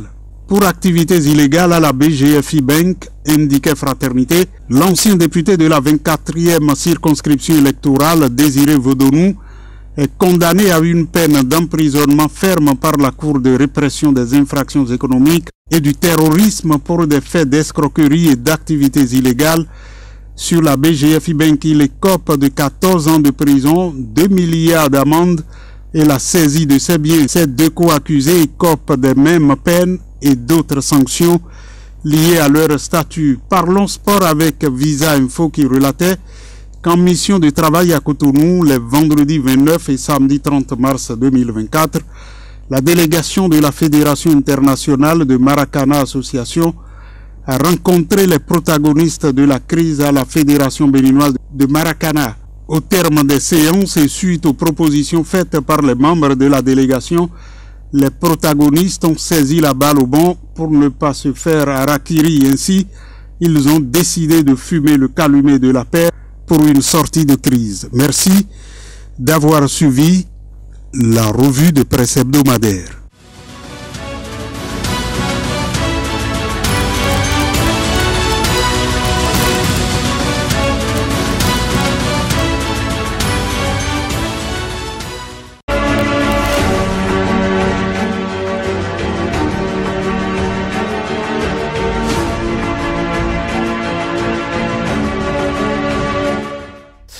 Merci à vous, Asiongo Kanye, Asiongo, pour cette revue de presse hebdomadaire. On se retrouve dimanche prochain.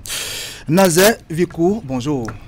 Bonjour Idriss Boukari et salut à tous les téléspectateurs de Canal 3 Bénin. Journaliste sportif et directeur de publication du quotidien Le Pays Émergent. Merci d'être avec nous ce dimanche. On commence avec le Sénégal qui a désormais un nouveau président et également le Premier ministre qui a déjà formé son gouvernement. On va dire que c'est l'aboutissement d'une longue bataille.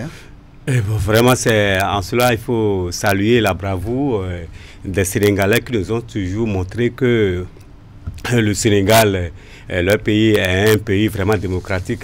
Et quand vous suivez un peu le processus électoral, tout ce qui s'est passé avant, et pendant et après, et vous allez vous poser un certain nombre de questions pour dire est-ce que certains pays comme le nôtre peuvent s'inspirer du Sénégal pour prouver que vraiment nous sommes un pays démocratique. Je crois que le Sénégal encore vient de nous donner une leçon de démocratie en Afrique. C'est le rôle joué par le Conseil constitutionnel. Absolument, c'est de là il faut parler des institutions très fortes. Parce que le Sénégal, vous vous rappelez au temps de Wade, le même scénario qui s'était produit avec Macky Sall, où il avait subi tous les coups, et opposants et le Conseil constitutionnel effectivement en son temps avait joué un grand rôle. Et c'est de la même manière, et Sonko avec le nouvel élu, ils ont subi les représailles, les traques, opposants en prison 10 jours après. Vous se retrouvez à la marina. Je crois que le Sénégal est un pays, un exemple de démocratie en Afrique. Et il va falloir que chez nous, on s'inspire de cet exemple-là, parce que si vous avez les institutions très fortes, on peut résister aux assauts. Parce que ce n'est pas parce que je suis chef de l'État, je vous nomme à un poste que vous violez les tests. Et c'est ce à quoi on assiste aujourd'hui chez nous. Un président d'une institution qui voit les tests clairement et qui ne veut pas respecter, c'est ce qu'on vit vraiment dommage. Et je crois que le Sénégal fait partie de ces pays en Afrique. Au Ghana, vous allez voir le même processus. Les anciens chefs d'État, les hommes qu'il faut nommer à des postes de responsabilité et qui jouent bien leur rôle. Ce n'est pas parce que je suis de tel parti et vous me nommez à tel poste, je vous dois allégeance. Non, il faut respecter les tests. La Constitution est là. Que dit la loi? Il faut respecter. Je crois que quand tout le monde va respecter les tests. Et puis, au Bénin, nous avons lu un certain journaux quand le nouveau président du Sénégal a parlé de la réforme du système partisan, il a parlé de la rupture. Au Bénin, on estime qu'il est devenu un élève de Patrice Talon. Non, moi, je m'inscris en faux, ce n'est pas le même processus. Est-ce qu'il ne s'inspire pas donc de... Non, ce n'est pas il a parlé de la rupture, il a dit que il faut que les gens respectent les lois de la République. Mon cher Idriss, vous vous rappelez, je ne sais pas si vous me le permettez, je ne sais pas si vous étiez encore né en 1990. Oui, déjà. La conférence des forces vives de la nation, vous vous rappelez le discours du chef de l'État en son temps, le feu Mathieu Kérékou. Tout à fait, oui. Ce n'est pas parce que vous avez tout le pouvoir. Ce n'est pas parce que vous avez l'armée avec vous. Ce n'est pas parce que vous avez la Cour constitutionnelle que vous vous moquez du peuple. Le pouvoir, c'est le peuple. Si vous avez l'armée, l'armée appartient au peuple. Le pouvoir appartient au peuple. Le peuple est souverain. Il a une constitution qui est là. Et quand il s'est agi d'aller à la conférence des forces vives de la nation, vous vous rappelez ce que lui disait l'évêque, le prélat et Monseigneur de Souza. Quand lui demande ce qu'il faut faire, il lui revient de faire des propositions. Il dit que la conférence est souveraine. Alors qu'en son temps, c'est un général, il avait l'armée, il avait tout autour de lui, il avait tout sur lui. Il pouvait faire tout. Et vous vous rappelez en son temps. Il a été chassé par ce peuple, lapidé. Il est rentré dans une église. Mais ce même, il a dit, il pardonne. C'est pour vous dire quoi? Il a une vie après le pouvoir. Donc, quand vous vous retrouvez des postes de responsabilité, il faut savoir agir. Macky Sall est plus savant avec ce qu'il faisait avec son coup. Ce qu'il faisait subir à Bassirou. Est-ce qu'il pouvait imaginer que ces deux-là allaient se retrouver à ce poste-là aujourd'hui? Son ministre, son dauphin, qu'il était sûr de lui-même, il va l'imposer, il faisait tout, bien, il ne voulait pas partir. L'actuel chef d'État sénégalais, il a nommé ministre de l'Intérieur, ministre, l'autre qui a été nommé.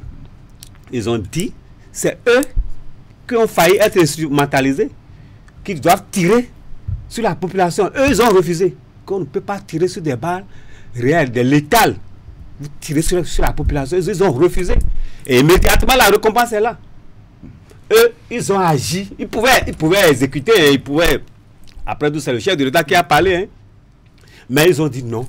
C'est le peuple, la population. Nous, on ne va jamais exécuter. Nous ne va jamais faire ça. Aujourd'hui. Est-ce que chez nous, l'opposition peut s'inspirer tout au moins de l'opposition sénégalaise qui était bien organisée, bien structurée? Malheureusement que nous avons une opposition qui n'est pas bien structurée, qui n'est pas organisée. Nous avons des politiciens qui n'ont pas de vision. L'opposition si vraiment elle est bien organisée, comme ce qui s'est passé au Sénégal, on peut se retrouver dans la même posture. Malheureusement, nous avons une opposition qui, à un moment donné, dandine, ils n'ont pas de stratégie, ils n'ont pas de vision. Tantôt, peut-être vous les voyez opposant le jour, mais la nuit, ils sont mouvanciers. C'est ce à quoi on assiste. Même à la mouvance, on a des politiciens qui n'ont pas de vision. Ils changent au bout du vent. Vous avez entendu dans ce pays, les gens disent, si Yahya nous dit à gauche, on va à gauche. Si Yahya nous dit allons à droite, on va à droite. Aussitôt que le système a changé, vous les voyez aujourd'hui. C'est ce à quoi on assiste chez nous. Et comme ça, c'est le peuple qui souffre. Et c'est vraiment dommage. D'accord. On va parler maintenant de ce cri de cœur lancé cette semaine par Rekia Madougou. Donc les journaux en ont fait cas dans leur parution de la semaine. Quelle est votre opinion sur la question?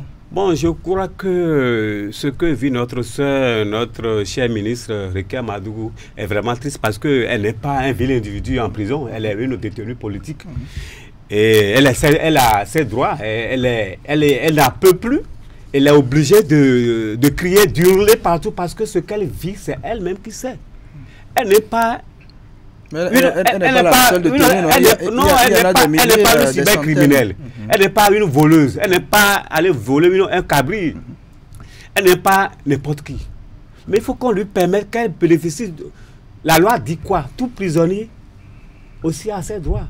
Moi, je connais des gens qui sont en prison, qui ont accès au téléphone, qui font WhatsApp, qui appellent, qui sont libres, et elles font tout. Ils font tout. Mais pourquoi Rekia Madougou n'est pas... Elle est d'abord une détenue politique. Elle a été ministre, garde des Sceaux. Elle ne demande pas grand-chose. Je veux avoir accès aux informations. Je veux parler avec mes enfants. Je veux avoir... Je veux rencontrer mon médecin traitant. On dit qu'elle souffre. Vous vous rappelez au début de sa détention, elle dit qu'elle va être privée de radio, de téléphone, de frigo. Elle est là comme une vilaine d'un peu, même pas être un peu libre pour aller faire du sport. Alors qu'en prison, il a un espace réservé pour les deux pour aller faire du sport. Elle n'est pas libre. Pourquoi autant de torture? Moi, je crois qu'on n'a pas besoin de ça pour quelqu'un de sa trempe. Et sans cela... Vous voulez qu'elle la privilégie au détriment des autres alors qu'elle est détenue? Elle doit bénéficier parce qu'elle dit qu'elle est méprisée, elle est privée de ses droits fondamentaux. Ce qui ne doit pas être. La loi dit quelqu'un dit que la prison, ce n'est pas un hôtel à 5 étoiles. Oui, mais je vous ai dit ça tout à l'heure que moi, je connais des gens qui ont volé, des gars même, comme on le dit, mais qui sont en prison. C'est comme si ils sont chez eux. S'ils ne sont pas que ce qui leur manque, c'est aller se promener avec leur véhicule, faire la vie en ville, ils sont là-bas, ils sont bien à l'aise. Ils mangent, ils ont accès au téléphone, ils appellent la famille. Vous pouvez, de temps en temps, vous appellent, vous dites, ah, bon, j'ai besoin de ci, vous pouvez passer me voir. Pourquoi ne pas permettre à notre... Et puis les démocrates ont tenté la dernière fois de leur rendre visite. Apparemment, ça fait partie des tortures qu'elle subit. Elle parle du fait qu'elle est méprisée. Pourquoi interdit? Ce sont ses collègues du parti, les démocrates. Ils ont initié une démarche, aller lui rendre visite, l'assister moralement. Pourquoi arriver là-bas, on leur interdit d'entrer, que ça doit respecter une certaine formalité. Forcément, il y a une procédure. Oui, après tout, ce n'est pas la même chose. Parce que à la prison civile de Cotonou, le régisseur a été un peu naïf, il les a laissés, on le limoge. Et vous avez vu la réaction de l'avocat du parti, les démocrates, Renaud Agbodo. Il a réagi pour battre en brèche les arguments du procureur et du régisseur. Je crois que nous devons faire les choses dans les règles de là parce que il a une vie après le pouvoir et que la retourne rapidement. Ceux qui se retrouvent dans cette position aujourd'hui, demain, ils seront plus forts. Et je vous ai dit tout à l'heure, vous allez prendre le cas du Sénégal, Sonko et Bassirou Faye Diomaye. Personne ne les attendait. Moi, jusqu'à ce moment où je vous parle, je crois que c'est, je me dis, je suis dans un film, on est dans un film, mais c'est un cinéma. Comment ça arrive? Je ne comprends pas. C'est pas pour la première fois que l'opposition prend le pouvoir au Sénégal. Oui, c'est comme je vous l'ai dit, c'est parce qu'ils ont des institutions sont fortes là-bas. Alors que chez nous, Nos institutions sont instrumentalisées. Nous n'avons plus d'institutions fortes aujourd'hui au Bénin. Tout est sens dessous. Et je crois qu'il revient au peuple de se battre pour que la démocratie, on a dit que le Bénin était le premier. Se battre en quoi faisant? Il faut que la population, comme les partis, bon, on en parle de ça, il faut que les partis soient mieux organisés. Et quand ces politiciens qui sont là aujourd'hui, c'est des vieux qui ne visent que leurs intérêts. Il va falloir... Mais tout le monde ne vit que ses intérêts, non? Il faut que la jeunesse commence à se préparer, à se lever, à s'organiser. Et je crois que même si en 2026 ça ne marche pas, un jour, ça va commencer à marcher. Parce qu'il faut se lever, ça commence de quelque part. D'accord. Et puis, on va parler de cette opération, cette répression contre les infractions liées au non-respect du code de la route. Donc, l'opération a commencé depuis le 1er mars dernier. Comment suivez-vous l'opération sur nos axes routiers? L'opération, en quelque sorte, en elle-même n'est pas mauvaise. Mais c'est la manière dont elle est conduite. Elle est conduite comment? Il y a trop de zèle au niveau des policiers. Lomé, le Togo, a commencé avant nous. Contrôle de port des ceintures, les casques. Mais jusqu'à l'heure où on parle, si vous êtes un motocycliste et que vous avez remarqué quelqu'un, ou bien Zémidian, qui remorque un client, qui ne porte pas le casque, le policier ne le pourchasse pas. Le policier fait arrêter la moto. Il fait descendre le client. Il te dit, il faut continuer. Pourquoi ne pas procéder de cette manière-là pour sensibiliser la population? La sensibilisation a été faite on fait, mais pendant des mois, pendant des années. Est-ce qu'on va passer toute la vie à sensibiliser? Non, il a la manière. Vous, au niveau des carrefours, ou bien des artères là, ils sont positionnés de telle manière que si l'autre rate, l'autre est là pour chasser. Pour chasser qui? Oui, ceux qui n'ont pas de casque ou bien le client qui n'a pas porté de casque. C'est une façon de protéger. Je ne sais pas si c'est ce que le DGP leur a recommandé. Et on assiste à des drames. Des gens qui meurent. J'ai assisté à une seule maca devant, sur ma rue, il a 3 jours. Il a remorqué son frère. Le gars a remorqué son frère, il n'a pas porté casque. Celui qui a été remorqué n'a pas porté son casque.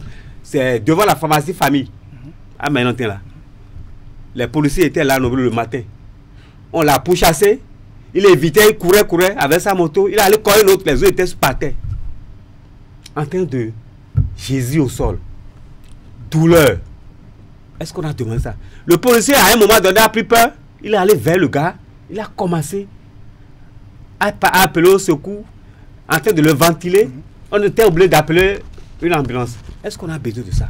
Et vous savez les conditions dans lesquelles la population vit actuellement. Est-ce qu'il a été brutalisé par la police? Non, il a pris peur. Il a pris peur parce qu'on le pourchassait. Parce qu'aussitôt on l'arrête, on prend la moto. Et celui-là, peut-être, il sortait le matin là, il allait quelque part, il n'a pas peut-être 10 000 francs parce que quand on prend la moto, c'était directement au trésor. On vous fait écrire le papier, on veut aller payer au trésor. On n'a pas besoin de ça parce qu'à l'heure actuelle, on vit une situation difficile. C'est à croire que le gouvernement actuel est en train de pressurer la population. Nous ne mangeons plus à notre faim. Difficilement, vous mangez. Avant, on arrivait à manger 3 fois par jour. Aujourd'hui, c'est difficilement, tu manges 1 fois par jour. Mais il faut vivre pour manger, non? Oui, il faut vivre pour manger. Mais je n'ai pas l'argent. Tout est sec partout. Le palais de la ménagère est sec. Tout le monde se plaint. Dans les villages, un peu partout. Et on pressure la population une autre forme d'impôt. Moi, j'ai rencontré un policier qui me disait la fois dernière parce qu'on nous a fixé des quotas. Parce qu'on nous a fixé des quotas, c'est pourquoi il faut maîtriser la population. Il va falloir que le DGP revoie un peu la stratégie parce que à cette allure-là, on dit d'assister à des soulèvements. Vous avez vu ce qui s'est passé à Ozaoulissé. Oui. La population s'est soulevée.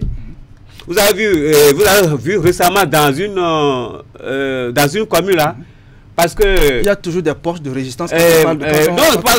Parce qu'il a un chef coutumier qui n'a pas porté caravane. Vous savez, les vaudous, non, les adeptes, ils ont leur totem. On ne porte pas les trucs là, ils ont leur truc sur la tête. Il n'a qu'à acheter de voiture pour être à la... Est-ce qu'il a les moyens d'acheter une voiture? Maintenant, le gars, il n'a pas porté le poste, il a chassé, on l'a arrêté. Vous avez vu ce qui s'est passé? Les autorités de la localité ont été obligées d'intervenir pour appeler au calme. Sinon, c'était... On a failli assister à un soulèvement. Et quand ça va dégénérer, vous ne savez pas. Moi, je suis un adepte. Et que je connais ma force. Si tu es un policier, tu m'arrêtes. Si tu ne sais pas faire, je te prononce un mot. Ça va t'atteindre. Ce que vous voyez là, ils ont détruit. Vous ne banalisez pas. Le policier même vient d'une famille, non? Il vient d'une. Ah bon? Il vient forcément d'une collectivité. Vous n'avez pas trouvé sur celui-là. Donc il va falloir que nos policiers, même si on vous envoie en mission. Moi, j'ai eu la chance de sillonner un peu certains pays. Le policier, des fois, quand il te voit, et de nous sommes là pour. Le policier, c'est pour la population. Nous sommes là pour vous protéger. Justement, puisque la police a besoin de la collaboration. Oui, absolument. Voilà, mais tel n'est pas le cas. C'est là parce que on dit répression, on vous envoie là, on veut montrer le zèle pour montrer qu'on est en train de travailler. C'est ce à quoi on assiste. C'est vraiment dommage. D'accord. Dernier sujet avec vous, Nazer Vico. On va parler du déclassement donc du stade général Mathieu Kérékoupa, la CAF.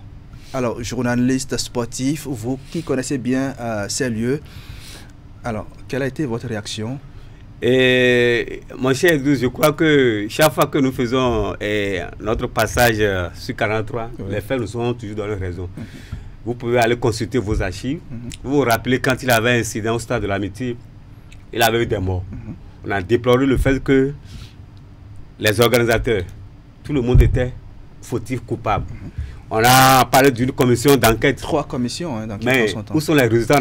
J'avais dit ici, sur le même plateau, qu'aucune commission ne va aboutir. Aujourd'hui, on ne sanctionne personne. On est resté là. C'est comme ça qu'évolue notre pays. Le stade, avec 13 milliards, on peut aller construire un stade, même avec Calavi. On parle de 39 hectares, tout ça là. Avec 60 hectares ou bien 80 hectares, on peut construire un stade. Très simple. Au Ghana, à Sekondi, ils ont construit un stade à moins de 10 milliards. On peut faire un stade qui va respecter les normes internationales. On a réfectionné notre stade, un bijou que le feu Mathieu Kérékou nous a construit, inauguré en 82. Aujourd'hui, les choses évoluent. Et pour abriter les matchs de la CAF et de la FIFA, il faut respecter, c'est pas tout évolue au même moment. Mais est-ce que ceux à qui les travaux ont été confiés, on a dit coopération sino-béninoise, ceux qui ont été impliqués dans les travaux, il avait quel ministre là en son temps? Le ministre Oswald Omeki. Ils étaient tous impliqués. Moi, c'est avec un pincement au cœur que j'apprends tout ça. Qu'est-ce qu'on reproche fondamentalement au stade? Il a beaucoup de choses. La tribune de presse. Aujourd'hui, sur tous les stades, le journaliste doit être dans les bonnes conditions pour faire son reportage. Radio, télé, la presse écrite, les presses en ligne, tout ça là. Vous devez avoir votre tribune. Les vestiaires, vestiaires joueurs, vestiaires arbitres, les commissaires au match, salle antidopage, l'éclairage, les lumières, les projecteurs que vous voyez. Ça doit respecter une certaine norme, la luminosité, tout ça là. Aujourd'hui, on ne voit pas tout ça là. Quand on parle de l'aide de jeu, faites un tour pour aller sur notre stade. Vous allez croire que c'est un champ de patates. Chaque fois qu'une équipe vient jouer sur notre terrain, on dit que nous avons un champ de patates. Comment ça a été fait? Est-ce que les experts n'avaient pas été associés à la rénovation? Nous sommes là parce qu'on veut manger. À qui la faute selon vous? La faute, les acteurs, ceux qui ont été impliqués. C'est qui les acteurs? Le principal acteur, le ministère. L'ancien ministre qui était là, c'est lui qu'il fallait interpeller parce que à un moment donné, j'ai comme l'impression que notre président de la République, on parle de la lutte contre la corruption, on parle de quoi on a créé la criette, mais je ne vois pas. À un moment, je me dis bien, il est envoûté. Les gens sont autour de lui, ils lui mentent. Il a été, je me demande s'il à un moment donné, s'il est envoûté, parce que il a les réflexions là, il ne punit pas. Un ministre, moi, il faut le remercier, le président Patrice Talon, parce que c'est sous lui on a vu un gouvernement qui met assez d'argent dans le sport. Oui. Assez de milliards. Mais les résultats ne suivent pas. On dépense 13 milliards pour réfectionner un stade. En 2021, 2021, on a abrité une finale de Coupe de la Confédération. 2 ans après, le stade a été déclassé. Alors qu'en juillet, quand les expériences étaient arrivées, moi j'avais déjà écrit plusieurs fois dans mon journal. Un jour, le ministre m'a vu. Il m'a dit que ce que tu fais, ce n'est pas bon, que tu es un apatrie, que tu écris pour mettre ton pays, pour vilibander son pays que nous avons. Voilà ce qu'on a fait. On a un bon stade, un bon gazon. Tu crées que nous avons un mauvais stade. Au lancement des travaux ce jour-là, on était là au stade. J'étais avec votre confrère Ambroise Issou. On l'a interpellé. Ce que vous faites, où est la loge de la presse? On a constaté certaines choses sur l'aire de jeu. Allez un peu au Togo pour vous inspirer de l'exemple togolais. Lui et Imoru, ils ont répondu. Pourquoi nous réagissons comme ça? Togo n'est pas un exemple. Ce que nous on a fait là, on dépasse mon Togo. Togo même elle est derrière nous. Aujourd'hui, le stade de Togo n'a jamais déclaré. C'est la même période les Togolais ont fait la même chose. Le Togo a un bon stade. Si vous avez la chance d'aller à Kégué, c'est très beau. Aujourd'hui, nous avons un stade, les normes ne sont pas respectées. L'arrosage pose problème. Autant de fait. Donc je ne sais pas si actuellement il faut encore débourser l'argent du contribuable béninois pour entamer les réflexions. On ne sait pas si avant juin, on peut respecter. Le délai va nous permettre d'être à jour. Auquel cas, on est obligé d'aller. Il y a des matchs qui sont en cours. Hein, oui, tirage au sort. Les matchs des 3e, 4e journées des éliminatoires du mondial, on est obligé d'aller en Côte d'Ivoire pour aller jouer à Félicia. Et bientôt, il y aura le tirage au sort de la CAN 2025. Donc, je crois que nous sommes pris entre les taux, on ne sait pas comment ça va se passer. Et puis les guépards, quand on parle des guépards avec notre entraîneur, ça veut dire une dizaine de matchs sans victoire. Oui, voilà encore un autre problème. Nous avons un entraîneur, toujours l'ancien ministre, qui est allé chercher un vieux de plus de 70 ans. Ce n'est pas l'âge qui non, vous avez suivi les matchs de la CAN Côte d'Ivoire 2023 là. La plupart des équipes qui sont allées plus loin, c'est avec les entraîneurs locaux. C'est-à-dire les blancs, la plupart ont joué. C'est une option. Oui, c'est vrai que chez nous, nos entraîneurs, ceux qui ont fini là, ils ne veulent pas se faire former. Le problème est là, mais il faut aller chercher des gens qui peuvent faire. Grédon Rock qui est là aujourd'hui, il n'a pas de vision pour notre équipe nationale. Il est allé chasser. Partout où il est passé, il a toujours été chassé. Il est venu, il a dit mon option, c'est la Coupe du Monde 2026. Alors que tu laisses la CAN 2025. On n'est pas allé à la CAN 2025. Tu parles de 2025. Est-ce pas une manière de nous, je le sais, est-ce pas une manière de nous mentir, faire ses conneries? Il est là. Dans n'importe quel pays, si vous recrutez un entraîneur, il n'a pas les résultats, vous le faites partir en même temps. Quand on lui a fait signer le contrat, quelles étaient les clauses de ce contrat? Tu nous fais qualifier. D'abord pour il faut la CAN d'abord. Et tu veux pas de mondial. Si son objectif c'est le mondial, il va laisser la CAN. La CAN passe avant le mondial. Le mondial est plus important que la CAN. Vous n'allez pas arriver à vous qualifier pour la CAN, une compétition majeure. Et c'est la Coupe du Monde. Le classement FIFA, on a gagné une place. Il faut pas, on a gagné une place. Vous allez voir le prochain tirage. Bon, c'est vrai qu'on risque de tomber dans un groupe qu'on appelle. Il est venu, il a parlé de reconstruction, mais pendant ce temps, tu continues de laisser ces jeux-là que tu sélectionnes, tu les laisses sur le banc. Quand est-ce que tu vas leur donner la chance pour qu'ils arrivent à intégrer la sélection? Tu continues de donner la chance à ces anciens joueurs qui n'ont plus de temps de jeu dans leur club respectif. Je crois que c'est là où se pose le problème et je crois que le ministre qui est là actuellement, il a une autre vision de la chose. Il a dit désormais, quand on recrute un entraîneur pour une sélection nationale, quelle que soit l'équipe nationale à catégorie d'âge, on te fait signer un contrat. Si dans l'objectif, on va t'assigner un objectif. Si tu ne résistes pas, on te libère. C'est comme ça désormais. D'accord. Nazer Evikou, journaliste sportif et directeur de publication du quotidien Le Pays Émergent. Merci pour ces analyses. On se retrouve dans quelques semaines. Très bonne journée à vous. Merci beaucoup, Idriss Boukari. Le plaisir était vraiment pour moi. Et on va se retrouver encore pour d'autres. D'accord. Très bonne journée à vous. Mesdames et messieurs, voici à présent notre artiste de la semaine. Le morceau qui vient, je le dédie à toutes les mamans du monde, plus précisément ma maman chérie.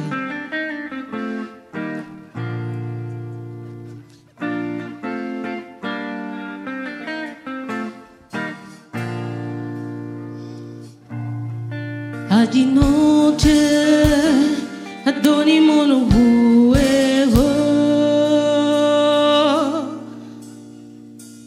ni we fole mutek mono biaklu no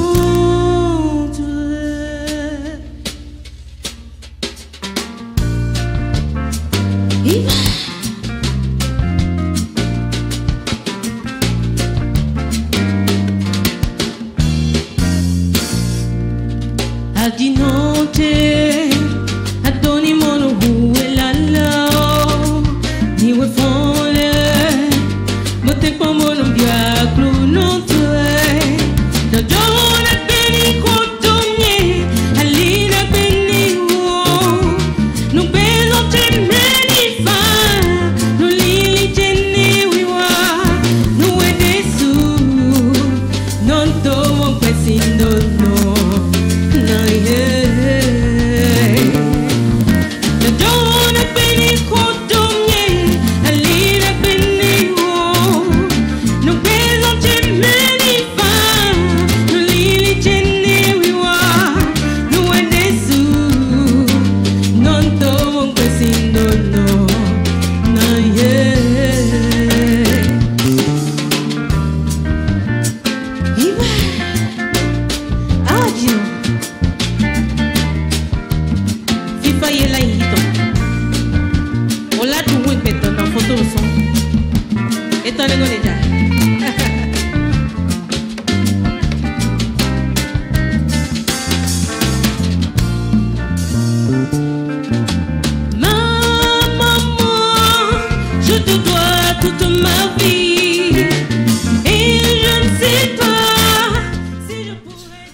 Riche Savi sur le titre Maman, c'est bien notre artiste de la semaine qui est avec nous sur le plateau du grand format. Bonjour, bonne arrivée.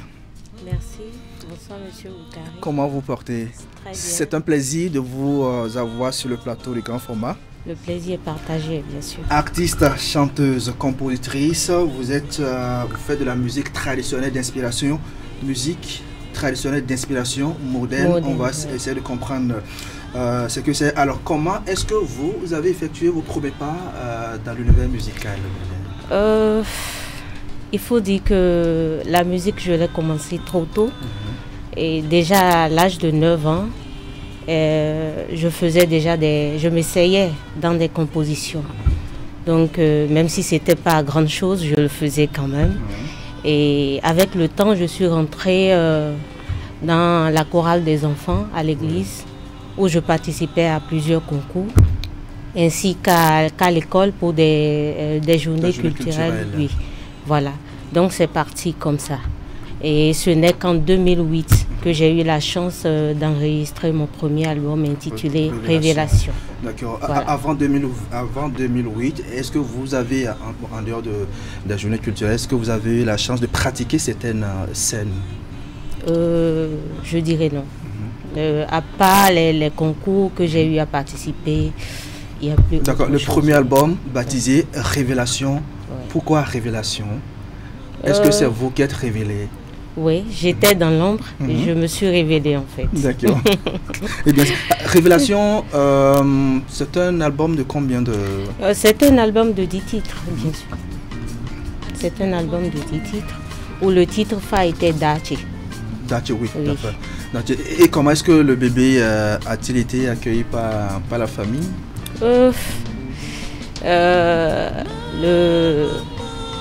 La population béninoise a bien accueilli ce morceau, puisque c'est un morceau dédié au papa.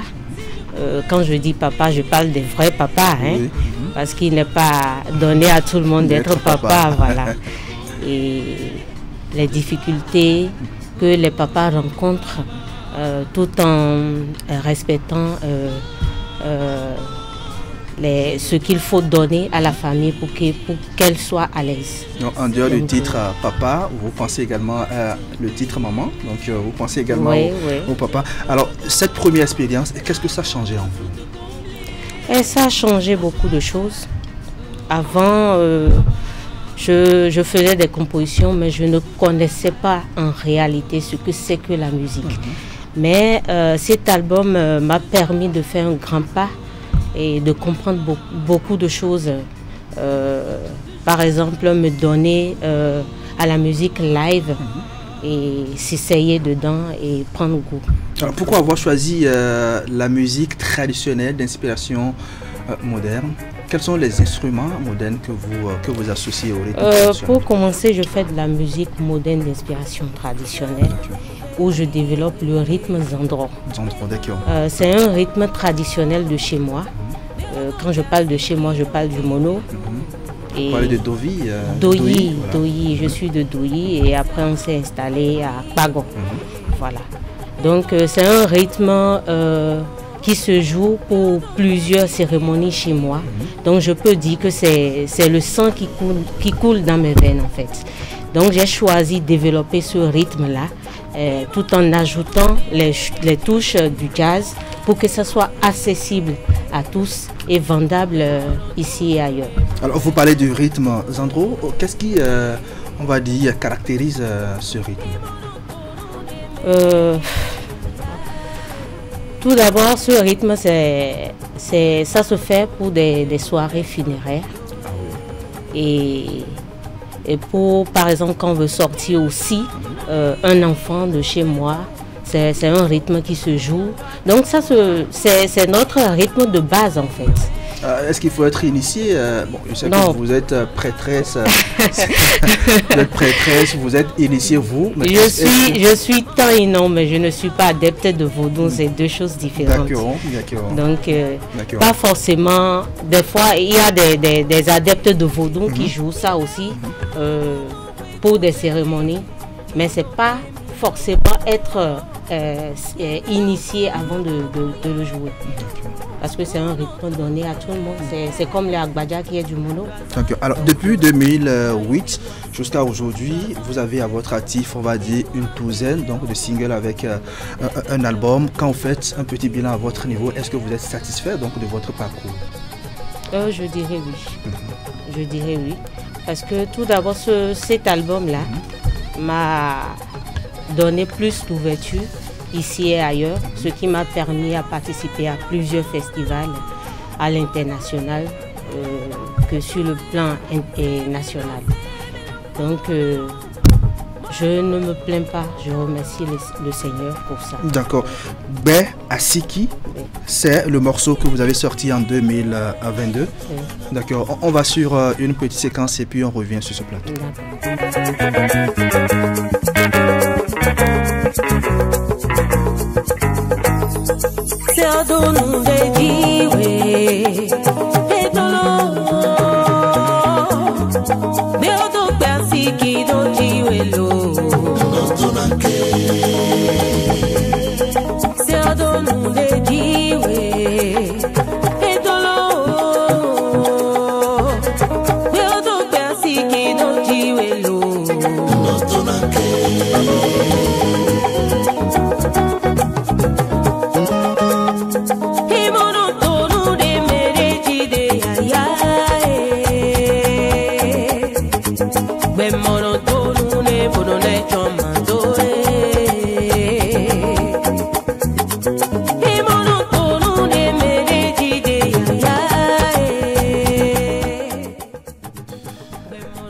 Asiki, morceau signé Rich Savé, notre artiste de la semaine qui est avec nous sur le plateau du grand format. Alors, Bé Asiki, ça veut dire quoi? Bé déjà, qui veut dire la vie. Asiki, qui veut dire la chance. Donc, la chance de la vie. C'est un morceau qui définit tout simplement la force du destin. C'est-à-dire, quand la vie te dit que tu seras telle chose, quoi qu'en soit ce qui se passera, tu le seras plutôt, pardon. Et donc, il faut aussi rester dans la prière pour pouvoir atteindre le but donné. Et puis, vous êtes beaucoup attaché à la culture, à votre culture, à la culture béninoise. Pourquoi? Qu'est-ce qui justifie, on va dire, votre détermination à promouvoir votre culture? Je suis une béninoise et je pense que chez nous, nos mamans s'amusent avec nous avec des sonorités traditionnelles et puis on danse sur ça, on est habitué à ça. C'est un truc que je ne peux plus délaisser. Je suis née dedans et je garde la ligne et je développe cela. Alors, qui est-ce qui vous accompagne dans votre carrière musicale? Est-ce que vous avez une maison de production? Comment est-ce que vous vous en sortez? Là, je suis en autoproduction, mais je profite pour dire un grand merci à ma famille qui est derrière moi tout le temps. Et c'est vrai que c'est pas facile, hein, mais j'ai un soutien derrière. Et que Dieu les bénisse, je suis très ravie de porter ce nom, sa vie. Et je remercie aussi quelques parrains qui répondent présents quand il faut. Vous avez également un orchestre. Oui, j'ai un orchestre composé de 5 personnes. On peut les présenter rapidement. Oui, il y a le bassiste qui est New Papa. Oui. Il y a le batteur qui est 1000 baguettes. Et il y a le percussionniste qui est Amel Percu. Il y a Sam au chœur et Nono Guitare à la guitare solo. C'est ça, voilà. On le dit. Et moi-même à la voix. On leur fait coucou. Hein. Oui, alors, vous chantez l'amour, la paix, le travail, la culture, le pardon. Qu'est-ce qui justifie le choix de cette thématique dans vos chansons? Tout ça rassemble la vie, hein. Donc je chante la vie. Et tant qu'on vit, il y a des trucs à développer, il y a forcément, on doit traverser forcément ces étapes-là. Donc, c'est un peu ça. Et puis, la regrettée Vivi internationale, qu'est-ce qu'elle représente pour vous? Elle était ma marraine. Elle a été ma marraine en 2010 pour le lancement de mon album intitulé Révélation. Elle avait beaucoup fait par ses conseils, par la manière dont je dois continuer, je dois développer mes rythmes. Elle était présente, elle me donnait tout. Donc c'était une maman au complet. Je la regrette sincèrement, que la terre lui soit légère. D'accord. Et puis en 2023, vous avez signé Dagbe Kede. Ouais. Dagbe Kede qui signifie que du bien. Que du bien. Que du bien. Que du bien en langue nationale en Fongbe. Alors de quoi parle ce morceau? Ce morceau pour moi représente, c'est une manière pour moi de bénir nos enfants, hein, et de pouvoir les amener à suivre la loi de la vie. On a dit dans la Bible que sur terre, nos pères et nos mères sont nos dieux sur terre, c'est ça. Donc, quand il le faut, quand on a la possibilité de le faire, il faut bénir nos enfants. Donc, c'est un... D'accord, avec la complicité de la régie, on va découvrir le morceau Dagbe Kede.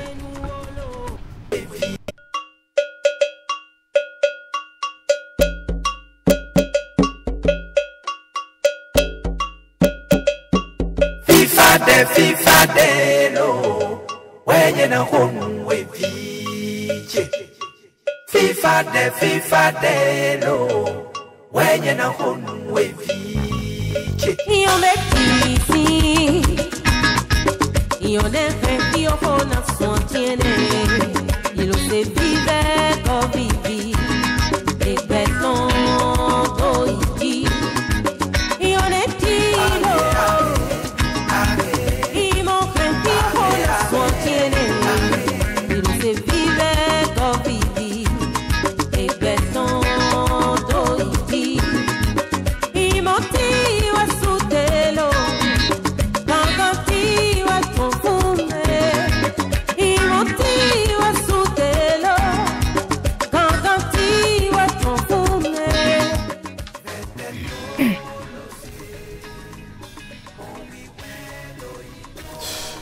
Voilà donc pour le titre Dagbe Kede de notre artiste de la semaine. Alors Dagbe Kede, on l'a dit, que du bien. Que du bien. Que du bien, d'accord. Alors ce morceau a-t-il connu de succès? Ça fait déjà un an, hein, 2023 pratiquement. 2023. Ça fait 6 mois. D'accord, d'accord, 2023. Alors ce morceau a-t-il connu de succès? Ce morceau suit son parcours, hein. Oui. Et je bénis l'Éternel, ça suit son parcours. Je pense que les fans ont bien pris ça. Je voudrais juste que ça aille, ça porte encore plus haut que ça. Donc je ne regrette pas. D'accord. Qu'est-ce que vous préparez en ce moment? Déjà un album, une douzaine de singles. Est-ce qu'il y a un deuxième album qui se prépare? Est-ce qu'il y a un single qui se prépare? Qu'est-ce que vous préparez dans la police en ce moment? Il y a un deuxième album qui se prépare, qui vient avec force, hein, si Dieu nous prête, que Dieu nous prête vie. Et bien avant que l'album ne soit à la disposition de tout le monde, il y a quelques singles qui vont sortir d'ici là. Donc je demande tout simplement à nos fans, à mes fans, de se préparer pour accueillir ce bébé qui vient. Et puis également tous ceux qui aiment ce que Rich Savy est en train de faire et qui souhaitent quand même la soutenir, il faut qu'ils mettent la main à la pâte pour vous accompagner parce que c'est pas facile pour l'autoproduction. On vous encourage en tout cas. On va finir avec la reprise du titre d'Albekede. Oui. On peut y aller. On peut y aller. On y va. Avec plaisir. Allez-y. FIFA de lo, wenye na konu eviche. FIFA de lo, wenye na konu evi. Yo me jisi, yo na soin tiene, yo se vive ko vivi, ekbeton doiji. Yo ne kilo.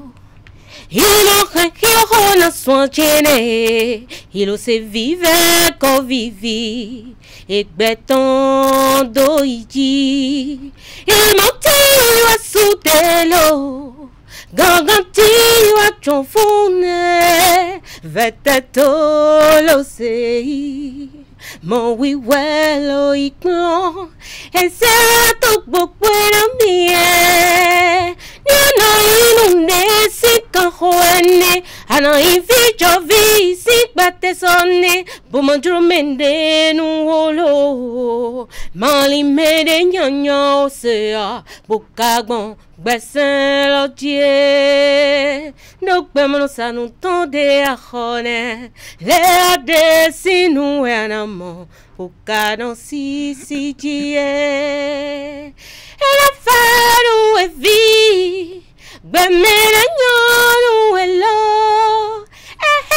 nyonu ele, bemena faro elo, se odo boko na chemi, edo meno inse meto inse.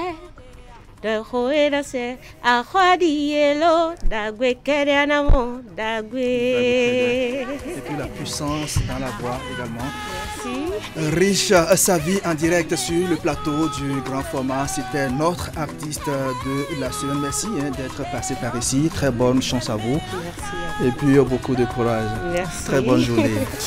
Mesdames et messieurs, c'est ici que s'arrête l'aventure grand format de ce dimanche 7 avril 2024. Merci à vous qui nous suivez depuis Agatogbo, c'est à commun. Merci de votre fidélité au programme de 43 Bénin. On se retrouve dimanche prochain pour vous servir avec le même plaisir. Au revoir.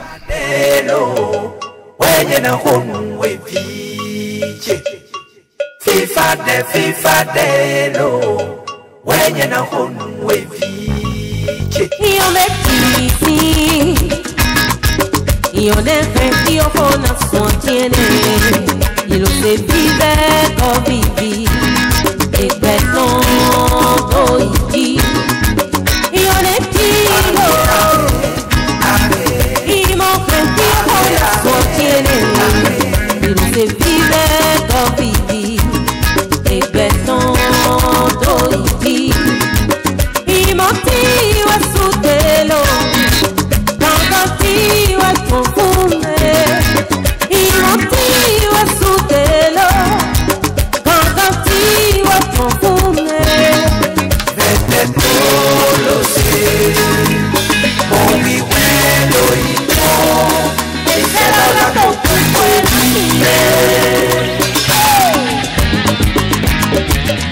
Président Ahmed Le Malick.